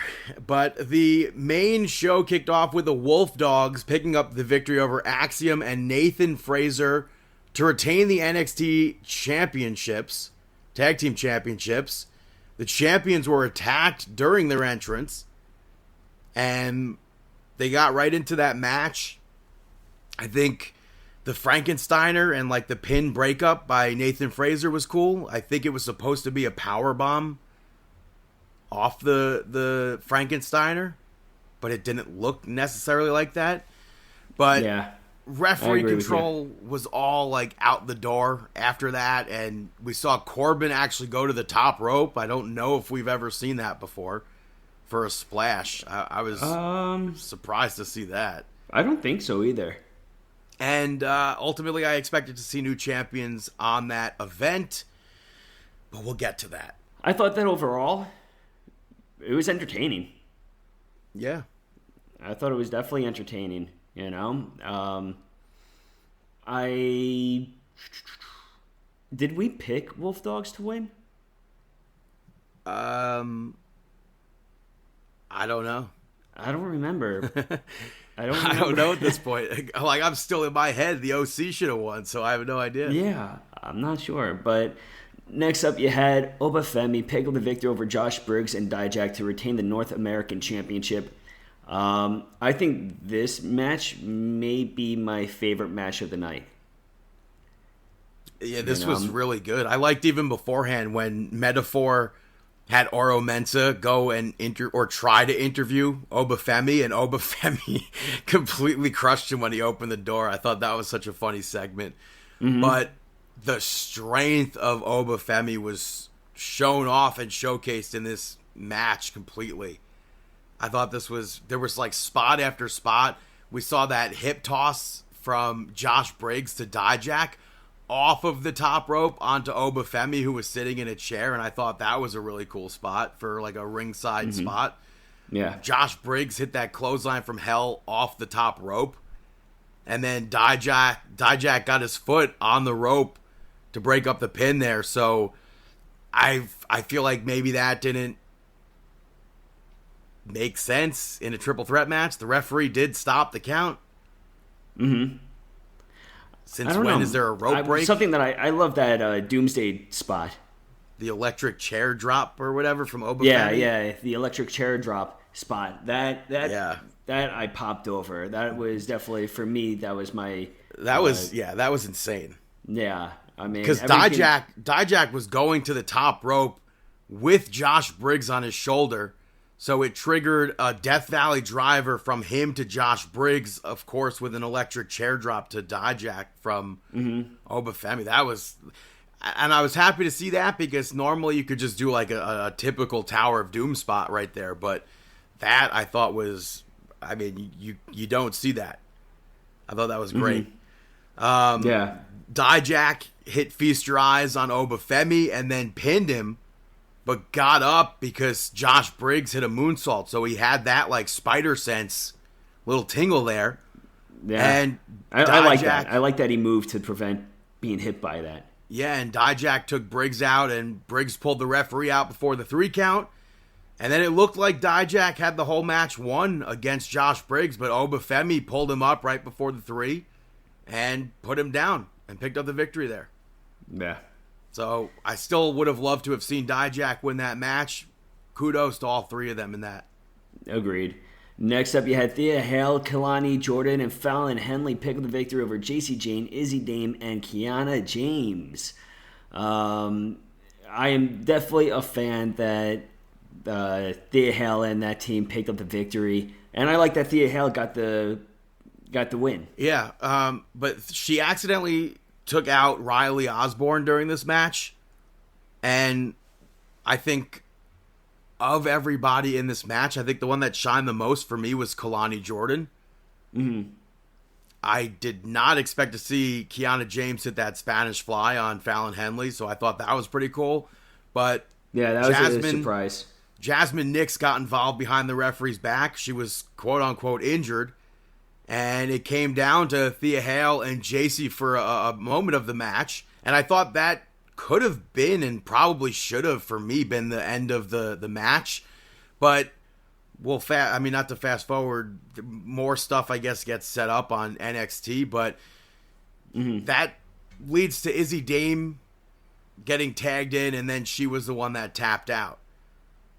And of all of that, the ending, the weirdest part was Fallon Henley. She seemed annoyed that she won.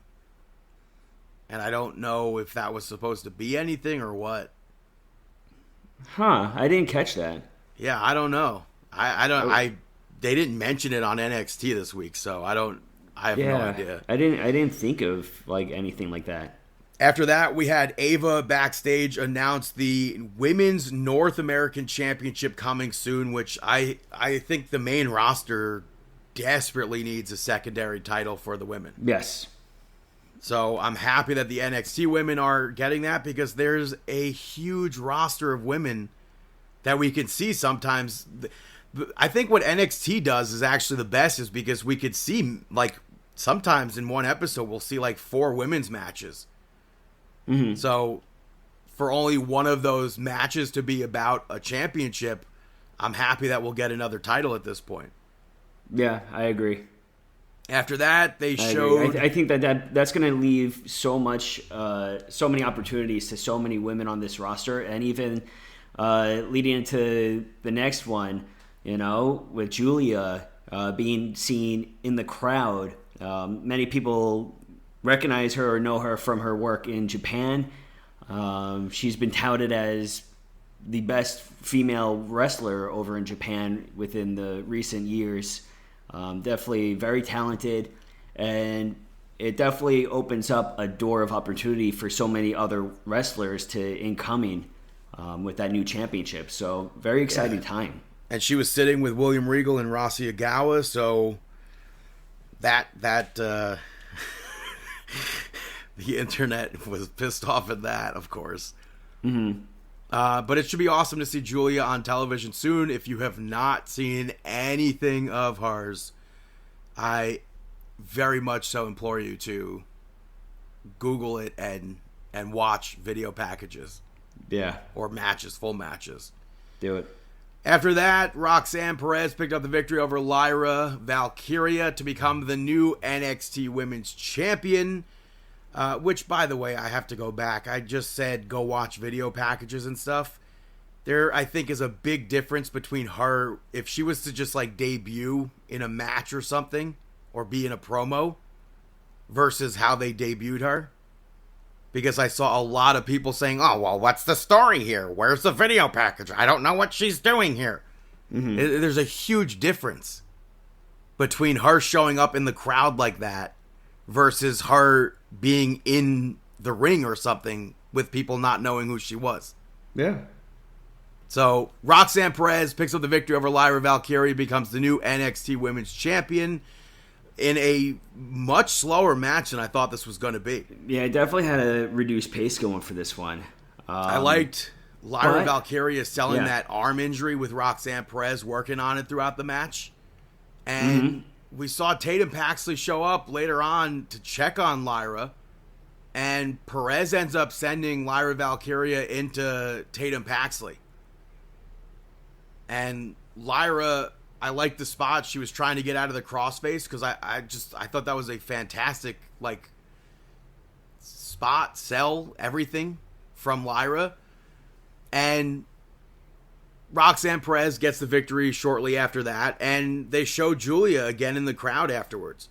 So maybe she'll be there for the North American Championship. Maybe she'll be there for the NXT Championship. Yeah, we'll have to see what takes place, but I mean, Roxanne Perez, kudos to her. She finally has her championship back. Yeah. After everything. But next up, you had Ilya Dragunov defending his championship against Tony D'Angelo. And I have to say, Tony D'Angelo definitely impressed me in this match. His entrance, were you a fan of his entrance? Yeah, I was okay with it. It was like I've never seen the show, but I know it was a Sopranos opening video. Mm-hmm. So I thought that was cool that Tony had that. I thought it was interesting to see Tony D'Angelo get the brass knuckles from Stax. Stax gave him them. And then Tony was like, nah. He wanted to, I guess, take the higher road in this match. Yeah, he was just looking at him. He's like, no. And then Ilya stomped on Stax. So I thought that was funny. But I liked when Tony D'Angelo and Ilya Dragunov, I guess, decided to work together. They were like, when they were outside by the commentary table, they were like, screw this, I'm putting you through the table. No, I'm putting you through the table. And then they both like undressed the table together. I thought that was a cool aspect to have there because they're both hungry to do the same exact thing to one another. Mm-hmm. And then Dragunov ends up putting him through the table with the H-bomb. He goes and hits the Torpedo Moscow in the ring and another H-bomb to pick up the victory. And Tony D'Angelo shook Ilya Dragunov's hand afterwards. So there was that little sign of respect after the match. I mean, also with the brass knuckles, I would say it's maybe a sign of respect as well. Yeah, I would say that he definitely had that respect in there. He didn't want to do dirty and cheat to win, or even to just get an advantage in the match. Right. So I definitely think that there was that respect aspect. I think after this, I think that was, you can say that that's the end of it, no?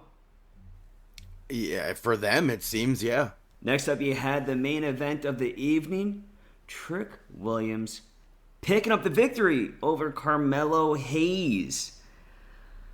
Where to start with this match?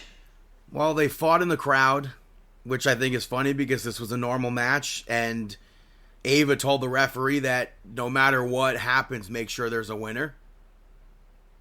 So, for me, I don't understand why this didn't have a stipulation. Mm-hmm. The referee ended up getting accidentally taken out, and Carmelo Hayes went for a chair. And when that happened, Trick ended up using the chair, and then the referee, I don't necessarily think needed to be taken out over there, because Ava said, no matter what, make sure there's a winner. So, to me, that didn't make sense. And then the referee took the chair from Trick, and Carmelo Hayes low-blowed him, and then accidentally took out the referee again. And he hit nothing but net. Another referee came out to make the count, and Carmelo Hayes tried to use the chair, another chair or the same chair, and the referee took it away from him. And Trick rocked him with that knee to pick up the victory there. But I don't know. The match was good, but I feel like it needed that stipulation, and it needed a better ending. And we're not finished with this, unfortunately. I was okay with the ending of this. I think that the ending didn't lose me. It didn't lose me. It didn't lose me. It was just abrupt, I guess. It's like it's your biggest show ever, and it's just boom, nothing. I don't know. I didn't get that. I would have to rewatch it to see what, to kind of. But even it ties in. It ties into the end of NXT now. Mm-hmm. To me, it doesn't make any sense. Yeah. Which I'll talk about in a moment, but NXT opened up with Roxanne Perez basically telling the fans to shut up because she needed them then, last year, and she doesn't need them now. And all is right with her now that she's the champion again. And Lyra Valkyria came out with the crowd chanting, "You tapped out," which I don't understand that NXT crowd sometimes. Yeah. Given that Lyra Valkyria is the face in that situation. But she told Roxanne, just go stay on Monday Night Raw, go to SmackDown. Championship is staying here on NXT with me. Mm-hmm. And she wants a rematch. Tatum Paxley pops up and said Lyra might not be ready for the match, but she is. And then all of a sudden she turns and throws Lyra Valkyria into the steps. I didn't expect that to happen. Not at all. I was not expecting that at all. Yeah, that was a total surprise. And then Roxanne was like, well, I guess we're not going to be seeing a title match. And then Natalya showed up, and Roxanne Perez was like, nah, I'm good. And Ava came out, and she made the match official, which we saw later on. Roxanne Perez picked up the victory over Natalya to retain the championship. I thought this was a good match. I think it was a good first defense for Roxanne Perez in this title reign. I thought that whole sharpshooter spot was great. Yep. And we saw ultimately Lola Vice came out and kicked Natalya behind the referee's back. And that led to Roxanne Perez picking up that victory. Yeah. And Lola Vice afterwards, she said she's tired of waiting for opportunities and she's going to be making her own. And then Natty attacked her. So I'm sure we're going to see that next week. And I got to say, I'm happy to see Natalya once again on TV, especially wearing her within, gear NXT. that she was wearing gear that she would have worn had she wrestled at WrestleMania. Made by the same woman that made the original Heart Foundation jackets. Oh, I didn't know that. Yeah. I believe she still That's works pretty for cool. WWE. Yeah. After that, we had a Chase U segment where JC Jane revealed that Thea Hale was the reason why Andre Chase got into debt because he bet on Thea Hale winning the championship when she had that title match, which I don't think is a bad thing. I don't think so either. I think that it gives it a lot to go with. But I don't think that's a bad thing. But it makes Andre Chase, like, on one hand, it makes him look sympathetic or empathetic, and then on the other hand, it makes him look like a complete moron because Thea Hale storms off. The reason why Thea Hale lost, he threw in the towel. So, I don't know if I could say it's Thea Hale's fault. I think it's Andre Chase's fault. Mm-hmm. So, but we go into after that. I think that I agree with you. We go into Izzy Dame and Kiana James picking up the victory over Kalani Jordan and Fallon Henley. And I figured, given the last segment, we would have seen Fallon Henley and Kalani Jordan lose this match. But I thought it was going to be because Thea Hale and JC Jane getting involved. So that was surprising to me, but I liked this match, and I thought the ending was nice. Yeah, I kind of like that after the pay-per-view or the Stand and Deliver. I like that James got one up on Jordan and Henley too. Yeah. You know, it's nice to see them go back and forth.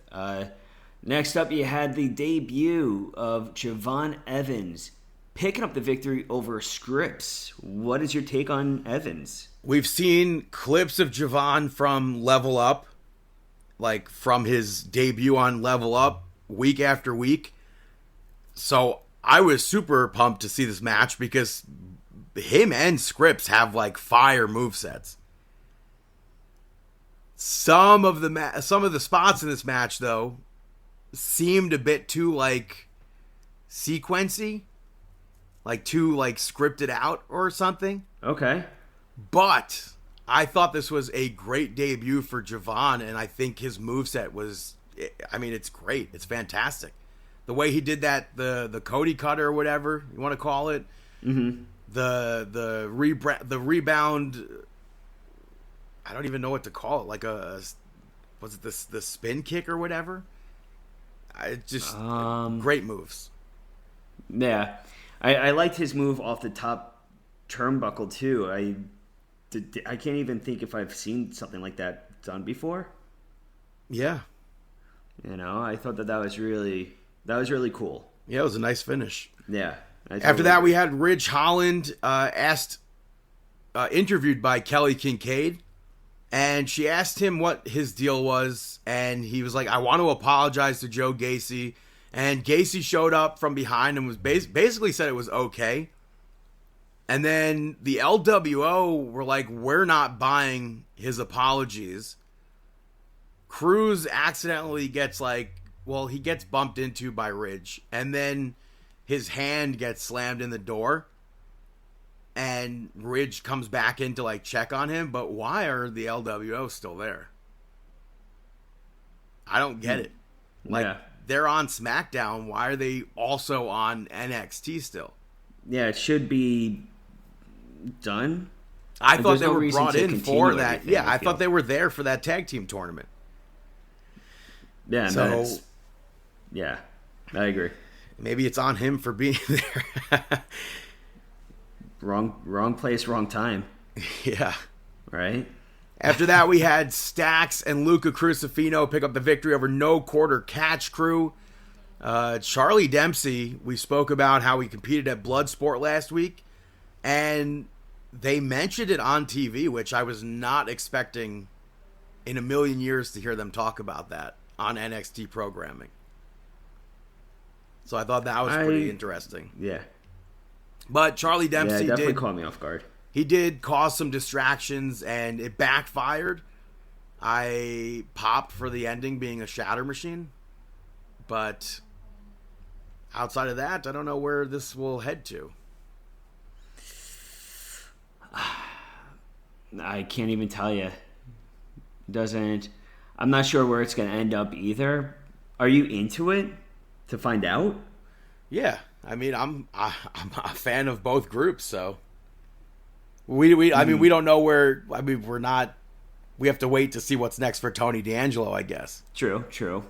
I feel like that's the biggest thing. Do you think would you call him up soon or no?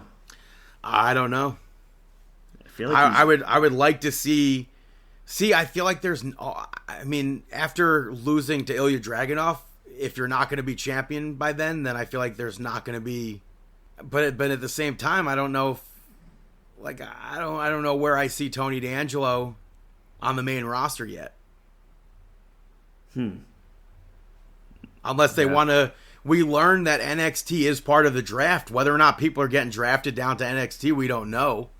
Mm-hmm. But I would be interested in seeing main roster Raw and SmackDown go to NXT. Yeah. I think it worked out very well for Baron Corbin. I think it's very well done for Natalya right now. LWO, they shined big time that spot. I think it was back in January that they continue to do now with the launching like crossbody or whatever from Phoenix. Oh yeah, it's such a cool spot.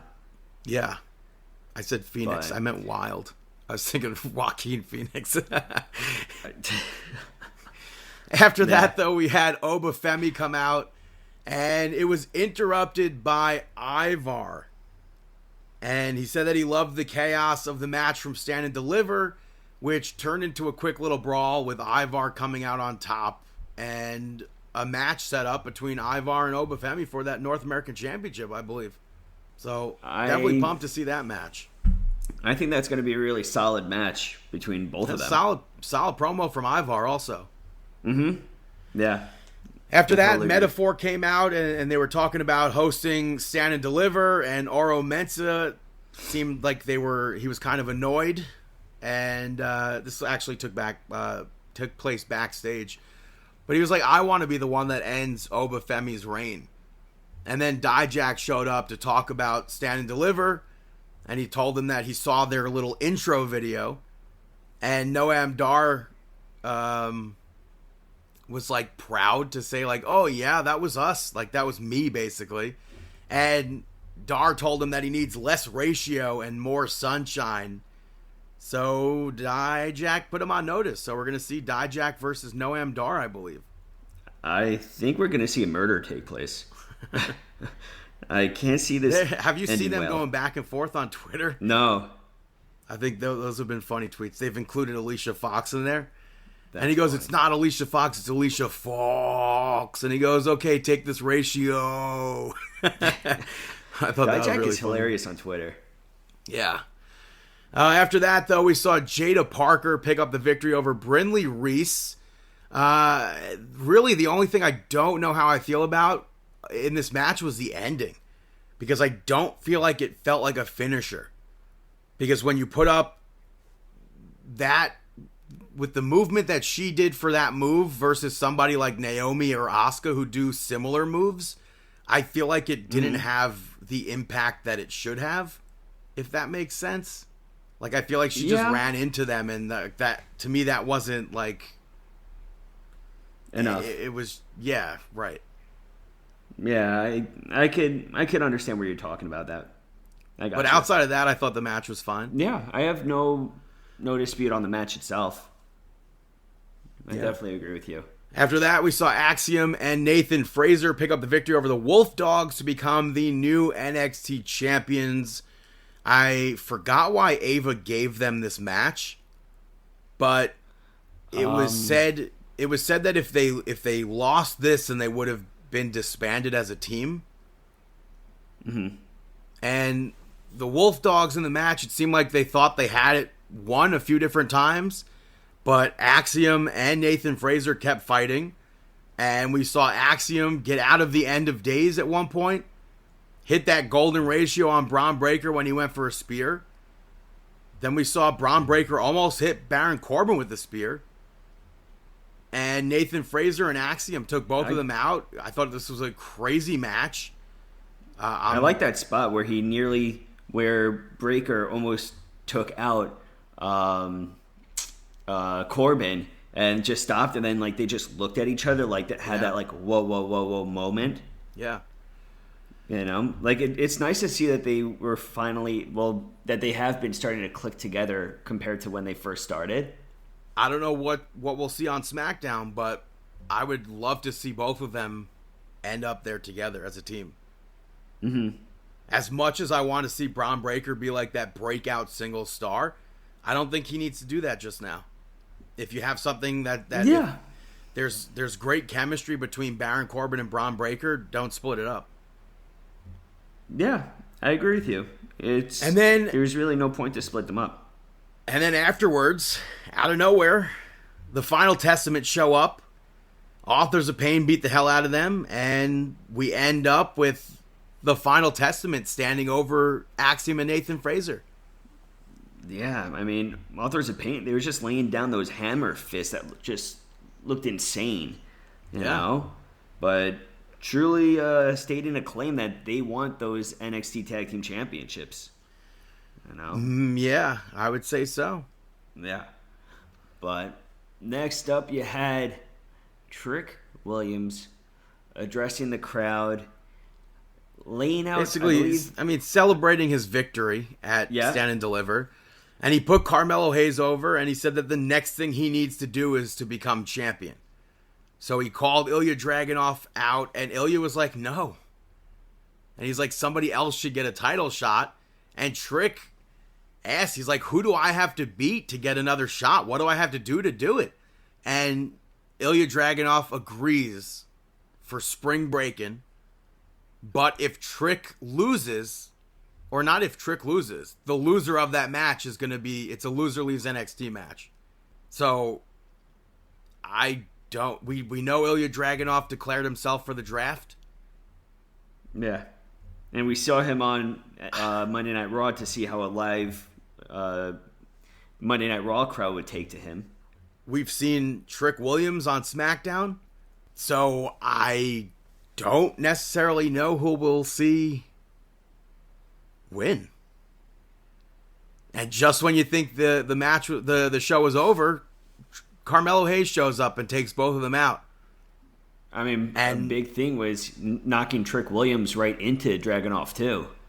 Yeah, and then it sets up a cage match for next week between Carmelo Hayes and Trick Williams, which that makes no sense. They did this once before. I forget what match this was, but there was an NXT like live event or pay-per-view or whatever you want to call it, and I'm like, this match should be a stipulated match, and they're like, oh, it's on the live event match card or whatever. The pay-per-view will say match card as a normal match.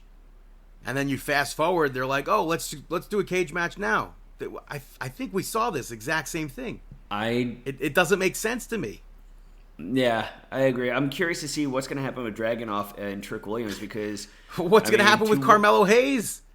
How does he fit into all of this? That's the thing. I mean, Dragunov got hit by Trick Williams, though. So that has to play into factor where he's going to... The one thing I'd never get is why... I can't see that playing into a factor, though. But he has to know that Carmelo Hayes also beat him down. That's the thing. That if you watch, Dragunov never actually looks up or anything. Like, once he gets knocked down, he kind of stays down, doesn't acknowledge or look at Carmelo Hayes. So it's possible that he's going to hold a grudge against Trick Williams for potentially hitting him. But yeah, what if he shows up next week and he rips the door off? Yeah. I don't see that happening. But that's NXT. Moving over to SmackDown, which kicked off with Cody Rhodes extremely over. And he spoke about who he's going to be facing at Backlash, which I just found out was not in Paris. It's like 2 hours away, I believe. But it was cool to hear him bring up that he and AJ Styles are some of the only few to have held the NWA and WWE championships. And the other people who have done that are Buddy Rogers and Ric Flair. And as far as the promo goes, I enjoyed this a lot more than the one on Raw because it's leading us right to May instead of whenever the thing with The Rock is going to lead us to. So I like that opening. The first match saw LA Knight pick up the victory over Santos Escobar and Bobby Lashley to move on in that WWE Championship #1 contender thing that they have going on. We saw Los Lotharios get involved to take LA Knight out. Bobby Lashley tried to fight back and he got stomped out. So the Street Profits ran down to make the save for him. Elektra Lopez got involved. B-Fab got involved. I think Santos Escobar especially, it kind of looks dumb in this for not taking advantage when they had LA Knight down. They're like, where's Bobby? So they went and got Bobby to take him out. That, I think, is a big mistake there. Part of me really wanted to see Rey Mysterio versus Santos Escobar again, but with LA Knight, it had me thinking that we'll get LA Knight versus AJ Styles again, rematch from WrestleMania. There has to be a reason why Cody Rhodes brought up that NWA Championship line that he delivered. So, put a pin in that. After that, we had the Bloodline. The segment earlier where the Bloodline pulled up to SmackDown and saw that their locker room was replaced by Cody was kind of sad. But I liked that Paul Heyman explained being champion comes with certain perks. And if they want that perk, then they need to win the title and they need to get back to the championship scene. In the ring, Paul Heyman said that they don't blame anyone for their loss at WrestleMania. And Roman Reigns has accountability. He accepts that. And Solo Sikoa interrupted and brought up what Paul Heyman had said about needing, what does he say? Accountability needs change or something. And then he went face to face with Jimmy as if they were about to square up. And he hugged Jimmy. And then from behind, somebody in a hood attacks Jimmy Uso, takes off his hood, gets a huge pop. Tama Tonga debuts in WWE. I've been waiting 12 years to see that. So I had goosebumps from that whole segment. I thought that was awesome. But he beat the hell out of Jimmy. And then Solo spiked the absolute hell out of Jimmy Uso and put he stomped on Paul Heyman's phone as well. And then Solo wrapped a chair around Jimmy's head and did that hip attack in the corner. So that was such a crazy moment. Kayla Braxton asked Paul Heyman about Jimmy later on and asked what happened out there. And Thomas showed up and said, by order of the tribal chief. And Paul Heyman was like frightened. So I'm here for all of this now. Not that I wasn't before. After that, Braun Breaker with a brand new theme song for some reason. Goofy as hell. I hate Def Rebel. Picked up the victory over Cameron Grimes. This was just a quick showcase match for Braun Breaker. And like I said earlier, I want the Wolf Dogs.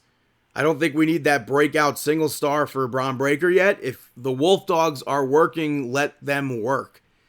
After that, Bayley came out, also, like Cody, incredibly over. Celebrated her championship victory at WrestleMania. And Tiffany Stratton interrupted to accept an open challenge that Bayley seemed like she was going to issue. And then Bayley was like, well, I wasn't issuing an open challenge. I was offering a title shot to Naomi. And Naomi said that she can't accept the challenge just yet. She has to take out Tiffany Stratton. A match gets set up, and Naomi picks up the victory over Tiffany Stratton. And I liked Wade Barrett on commentary. He brought up knowing Naomi since FCW, basically saying that her major flaw is that she's too nice. And I thought this was a good match. Tiffany Stratton had a little control in it, but I would say that Naomi controlled most of it. That double stomp from Tiffany Stratton, though, I thought was really nice. And then she went for her moonsault, which Naomi really wasn't in position for a moonsault. And she rolled out of the way. Tiffany Stratton rolled through it. And then Naomi was able to get that jackknife pin to pick up the victory there. After that, we saw Jade Cargill and Bianca Belair pick up the victory over Chelsea Green and Piper Niven. Chelsea was annoyed with what happened on Monday Night Raw, and she spoke to Nick Aldis about it. And he's like, I'm sure we could find a match for you. And I thought that was like a really funny thing to play off of Monday Night Raw, because she didn't want to be in that match with Jade Cargill. And now here she is in another match with Jade Cargill. She was pissed off about that. It was a pretty quick match, longer than the one on Monday Night Raw, but it did what I think it needed to do. So kudos to them for that. There was a glitch during this match, and in the bottom corner it said, "You forgot about us." Earlier in the day, if you had gone to WWE.com/howdy, a puzzle video played with he's got the whole world in his hands, and the Bray Wyatt logo, it's no longer up. I don't know how somebody figured that out or what that came from, but I'm here for all of this. I'm looking forward to it. And in the main event, we saw AJ Styles pick up the victory over Kevin Owens and Rey Mysterio to move on to next week's SmackDown. I like the promo with Kevin Owens walking to the ring backstage beforehand. As far as match goes, I liked that sliding splash from Rey Mysterio that led to, I guess, like a Death Valley driver of sorts onto the ring apron from AJ Styles. I also liked when AJ went for the Styles Clash on Kevin Owens, Rey Mysterio hit a springboard to break that up. I thought that was cool. My favorite spot of the night was absolutely that WrestleMania style German suplex that they did, where Kevin Owens hit it on AJ Styles, who hit it on Rey Mysterio. We saw that with Kurt Angle, Randy Orton, and Rey Mysterio at WrestleMania. And then AJ Styles finished the match off by hitting a Styles Clash off the middle rope, to middle turnbuckle, I should say, to Rey Mysterio onto Kevin Owens to pick up that victory. And then LA Knight came out to go face-to-face with AJ Styles, because we're going to be seeing AJ Styles versus LA Knight next week to determine who will be going to Backlash. And I think it's going to end up being Cody Rhodes versus AJ Styles in France for that WWE Championship at Backlash. That was a really good SmackDown after WrestleMania, I would say. But that is SmackDown. Going to take a quick little break right now, and I'll be right back here on Markin Out. This is the greatest tag team of all time, FTR, and we're here on Markin Out podcast. You got Cash here, one half of the Living Legends, one half of FTR, one half of the 7-star icons, and we think you should check out this podcast here, Marking Out. Top guys, out. Welcome back, ladies and gentlemen, to Marking Out episode 688. Going back to last Friday night, we saw AEW Rampage kick off with Malachi Black picking up the victory over Christopher Daniels. I was hoping for this match to be a much quicker paced match than it was. It was very slow. We saw Buddy Murphy, Buddy Matthews cheat during this match behind the referee's back. I did think we would see a beatdown afterwards, so that was surprising to me. I thought we would see Edge. I thought we would see Eddie Kingston. I thought we would see Mark Briscoe. Something to hype up Dynasty. But I'll put a pin in that.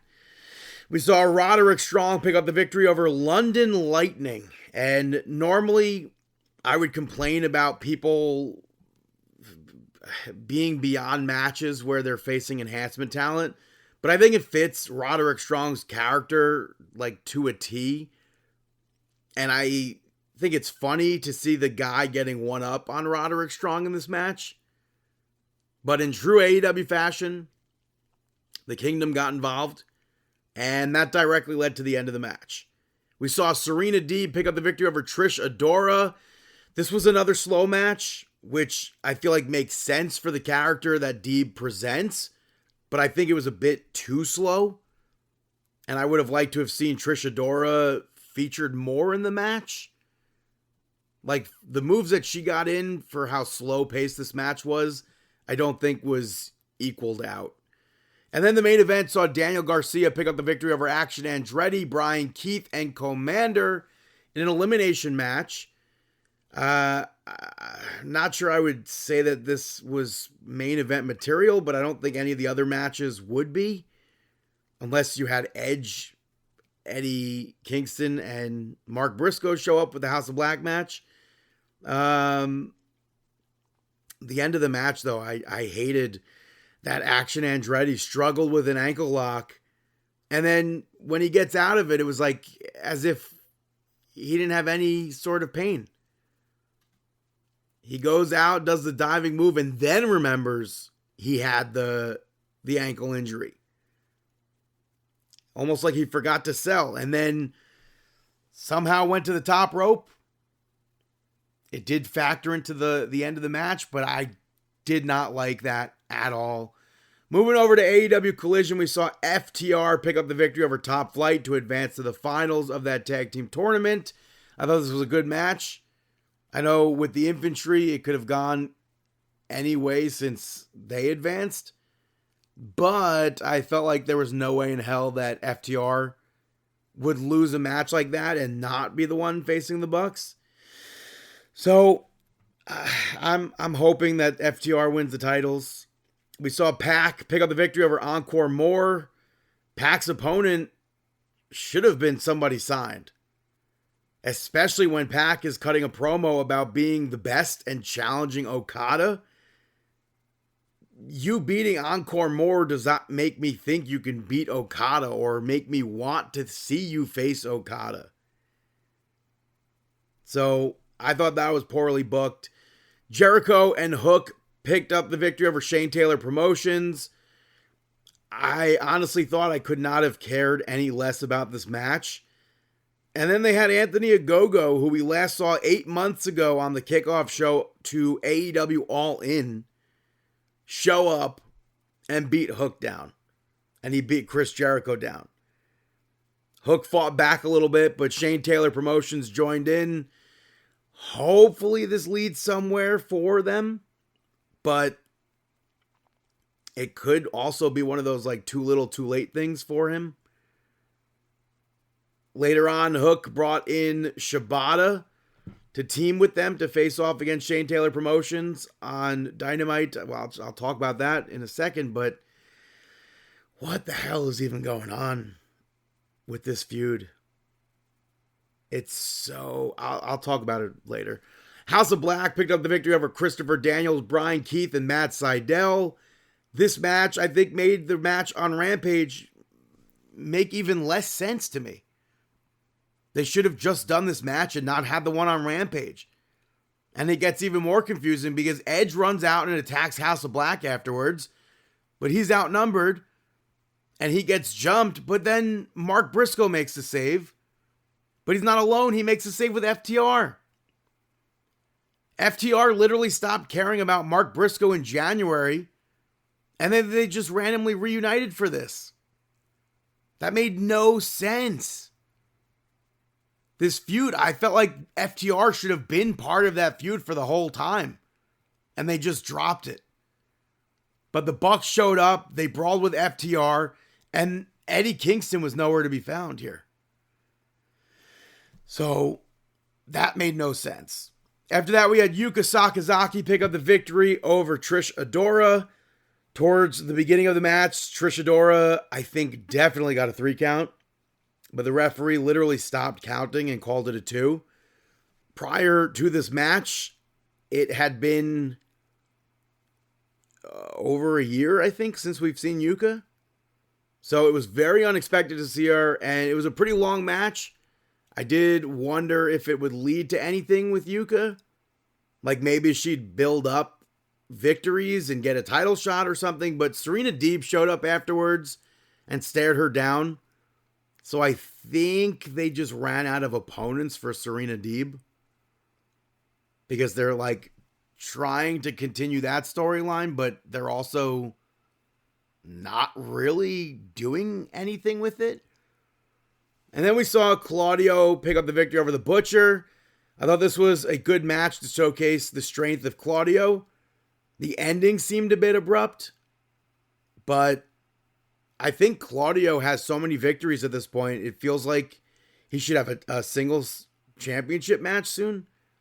I know he's not ranked. He's got, I think, maybe needs one more win to be maybe considered ranked, but I feel like with everybody else ranked, he's got to have at least TNT title shot or the international championship. But the main event saw Penta pick up the victory over Commander. My DVR cut off, so I did not see any of this match whatsoever. So I can't talk about it. But AEW Dynamite, I will speak on. On Collision, Dustin Rhodes, I think, cut an incredible promo.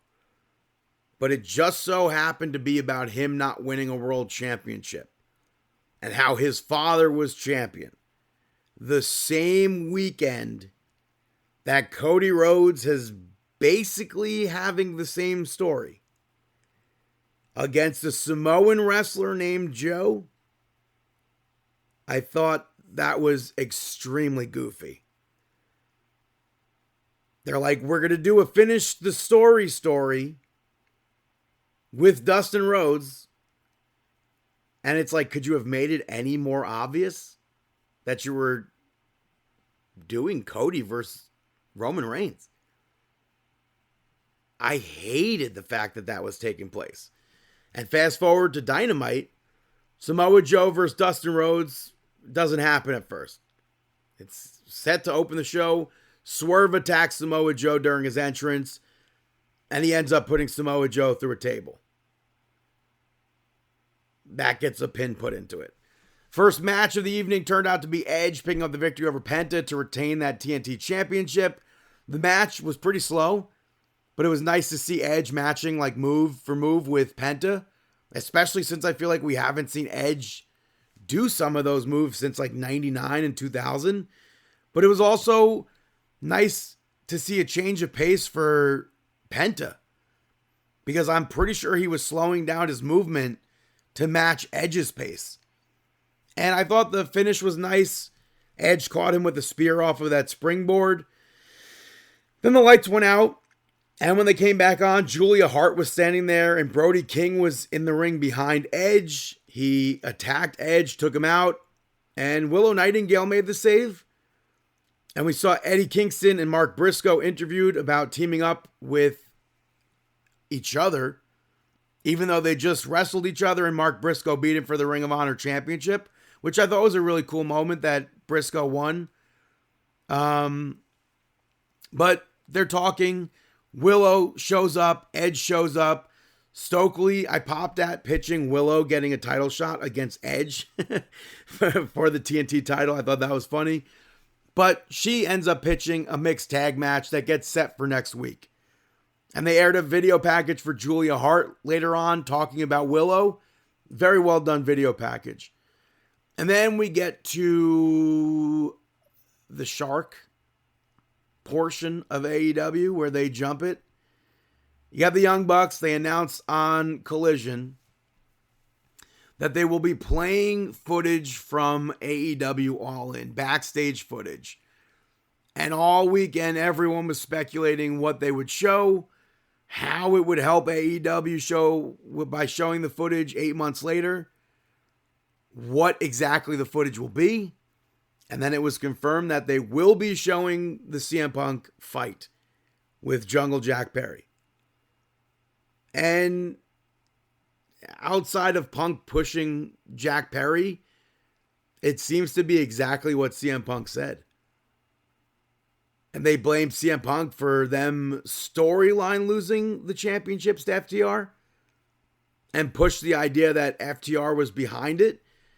But you come back from that video, Tony Schiavone couldn't look any more embarrassed to be there. Taz looked embarrassed. And you have FTR go to the ring, and they're like, why? Why did we even play this? And they had a fired up promo to further their match with the Young Bucks, but all of this was embarrassing. And I feel really bad for FTR here. Obviously, they agreed to it, but that was awful. That's probably going to be the lowest and worst part of AEW in their TV history. After that, we saw Shane Taylor Promotions pick up the victory over Jericho Hook and Shibata, Chris Jericho randomly started to argue with Hook during this match, which made 0 sense. And it cost him the match. I don't want to see this. And then we saw Okada pick up the victory over Cristiano Argento, which I'm glad this wasn't a long match. I don't know if it was necessary.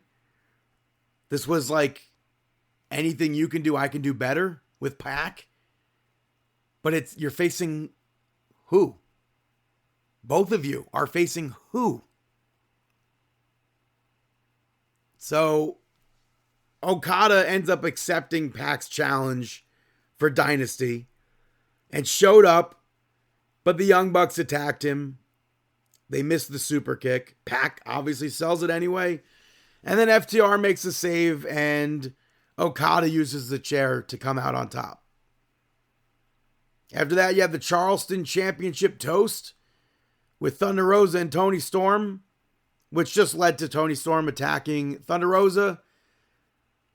I don't know if her intention was to wipe the paint off of Thunder Rosa's face, but she smudged it.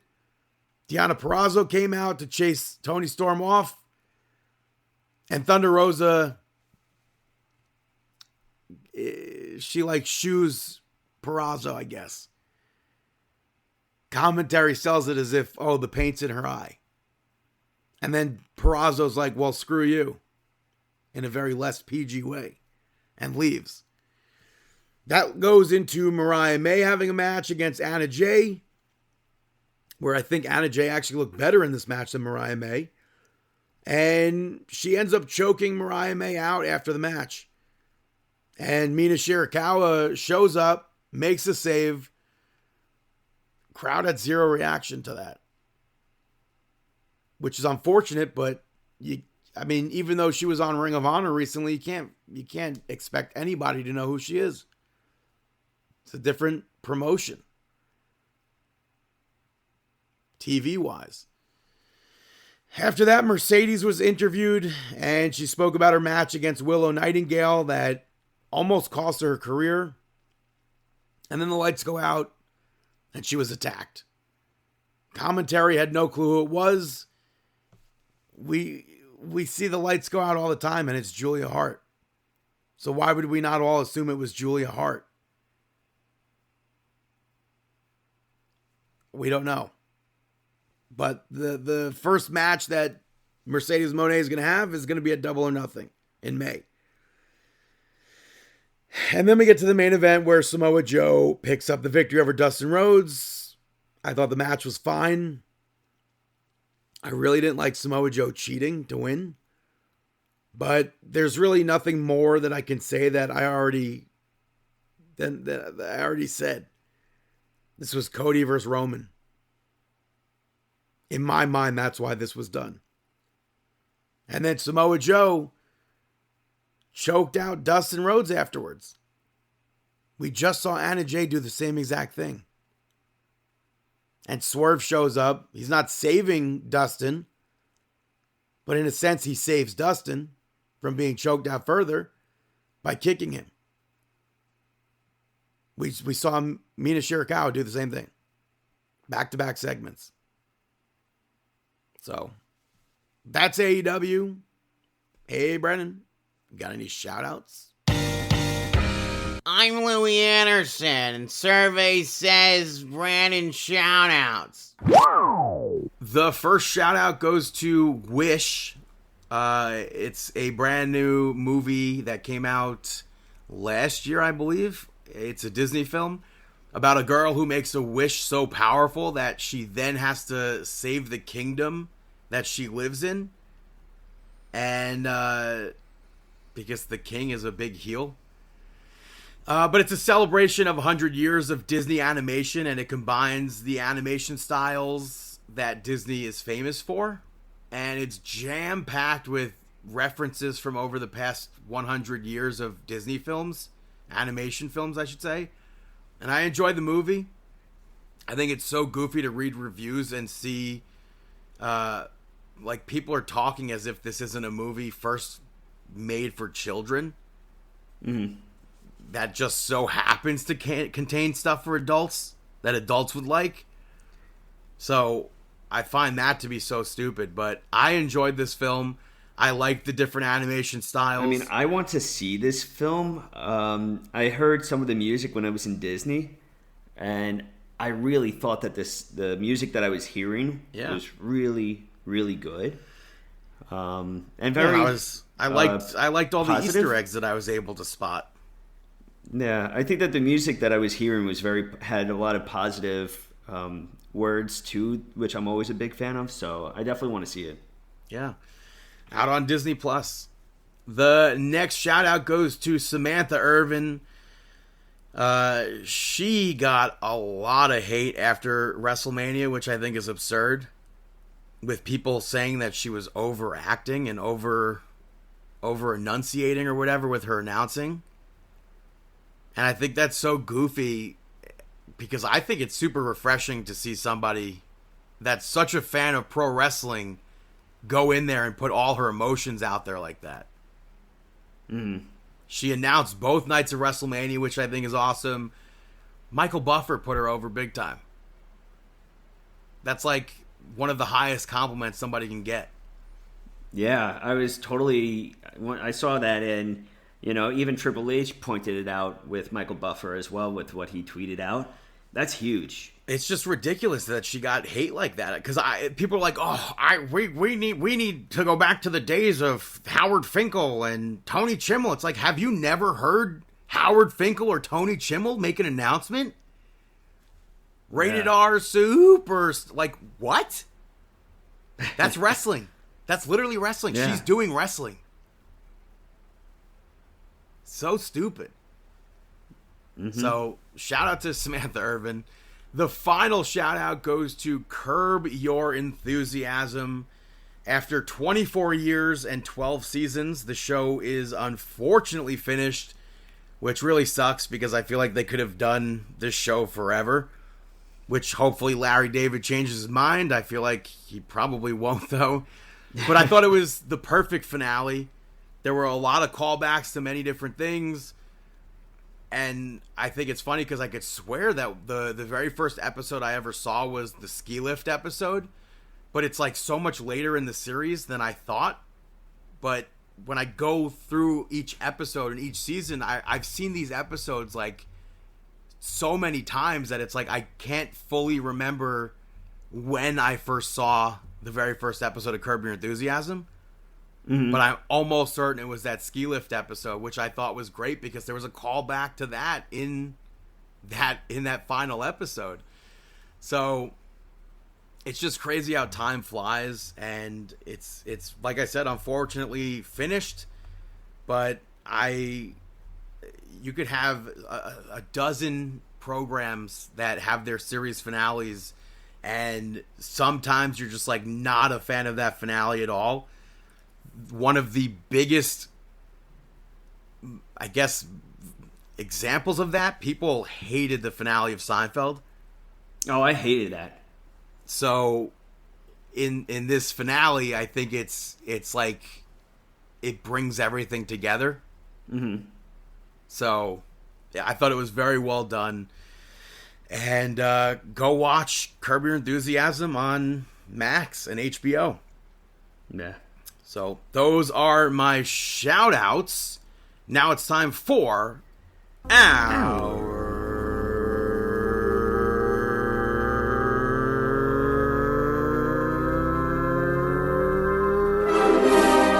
Mark Out Moment of the Week. That is right, our Mark Out Moment of the Week. I have to say, a big chunk of my mark out moments for the week came from the WWE Hall of Fame. Like, we had Paul Heyman get inducted first by Roman Reigns, and I popped big time. You see in the crowd, Stephanie McMahon is sitting there in her ECW hat. Yeah. That, to me, that was a big pop. Paul Heyman's whole Hall of Fame speech in general, I thought was fantastic. And I was surprised that Paul Heyman went first, but it was such a fun speech. Literally had me laughing and popping left and right for things. Yeah. And it's very, I think, very very hard to follow Paul Heyman. But Bull Nakano followed Paul Heyman. Medusa inducted her, so I thought that was a cool combination there. And I like Bull Nakano said that if she had to, what'd she say? If she has to come back, she hopes she comes back as the wrestler Bull Nakano. Mm-hmm. I thought that was pretty cool. Yeah, I thought, I got to agree with you. I think that entire, especially the Paul Heyman speech, I totally marked over. A lot of, dude randomly went after Bob Holly. I don't know why. Yeah, I don't know what specifically that was just about. so random. But yeah, it was definitely a solid speech. We saw Muhammad Ali get inducted by The Undertaker. And Muhammad Ali's wife, Lonnie, accepted it. And then, like we said earlier in the show, she presented The Rock with the People's Championship, which I thought was pretty cool. We saw the U.S. Express get inducted by Bo Dallas and his sister Micah Rotunda. I thought it was very touching. I thought the moment that they had with Bray Wyatt included was very nice. Yeah, that was really nice. Then we had I was really happy Thunderbolt. with that. Yeah, we had Thunderbolt Patterson inducted by, New Day introduced him, and then the radio host Scott Spears inducted Thunderbolt. And I thought it was cool to see Thunderbolt there. They said it was the first time he was in a wrestling ring in 31 years. Yeah. So, and like we discussed earlier with WrestleMania, he had that little embraced moment with Jerry Briscoe, and that happened at the Hall of Fame as well. So I thought that was pretty cool. Mm-hmm. And it's very crazy to hear that story about the sheriff in Texas that killed his own wife and tried to frame Thunderbolt for that. Scary. Very, very scary. And then The Rock closed the show to induct Liam Ivia. So that Hall of Fame section I thought was very well done. I still don't get Paul Heyman opening the show instead of closing.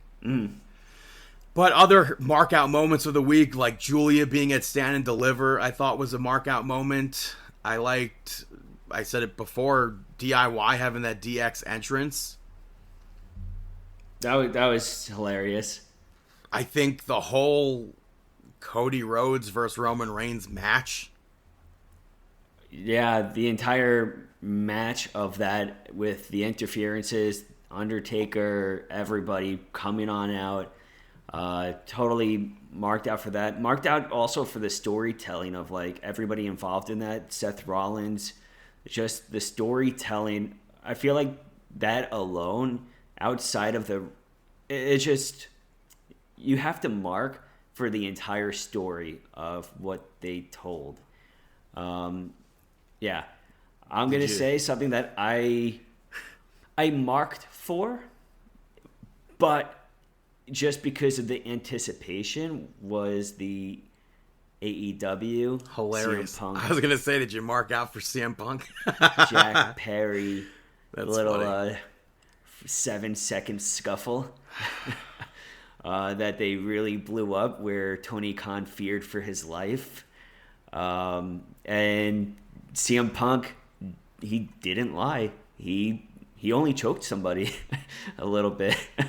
So I don't get it. Yeah, I did. So I have to say that I didn't mark for I guess I marked for the video because I was intrigued and wanted to see what took place. But I wasn't a mark for it because I was a fan of what was taking place. I just marked for it because I wanted to see what was going to take place, you know? A lot of people making comparisons to Rick Rude. I mean, I don't get that. Because he appeared on Nitro and Raw. Oh, I mean, I know a lot of people are making comparisons of WCW. Even from Tony Schiavone's reaction to all of that taking place. You know? I mean, good for them. They popped a rating, their highest rating. I think it was since maybe February or something. Yeah, you know. Let's see if it sticks. So I have to say, yeah. I marked out for Drew McIntyre having his moment. I definitely marked for Drew McIntyre. Marked out for Bully Ray. Yeah. Marked out for everything we mentioned the other week, but with Bloodsport.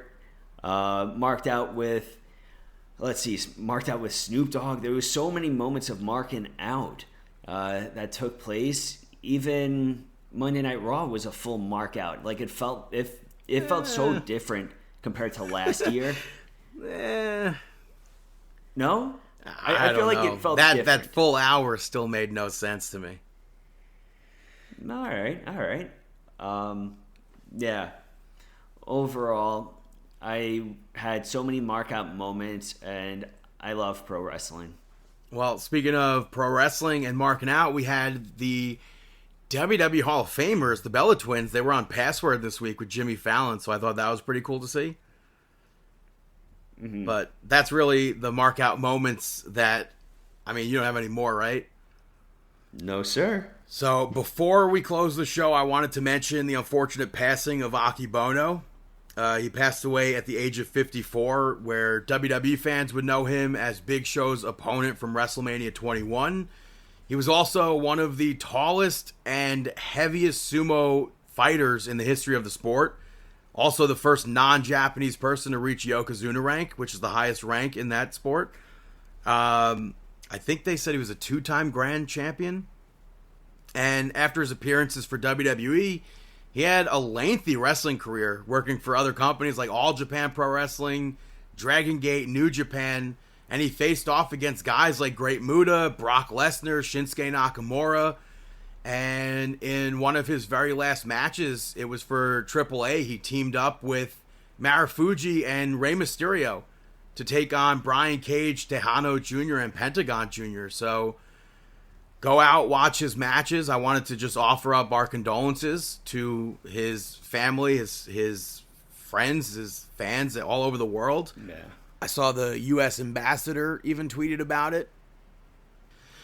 Mm-hmm. So it's very unfortunate, but that is Marking Out episode 688. Thank you so much for listening. Of course, you could listen on YouTube, Apple Podcasts, Spotify Podcasts, Amazon Podcasts, wherever else you're listening to podcasts, markingout.com. You could follow us on Twitter at markingout, at BTTG161 on both platforms, Instagram and Twitter. Chris Sweendog, CM Sweeney 85, David PTDPT. Like us on Facebook, facebook.com/markingout. YouTube and Instagram is markingout11. ProWrestlingTees.com/markingout, at markingout on TikTok. And we wish you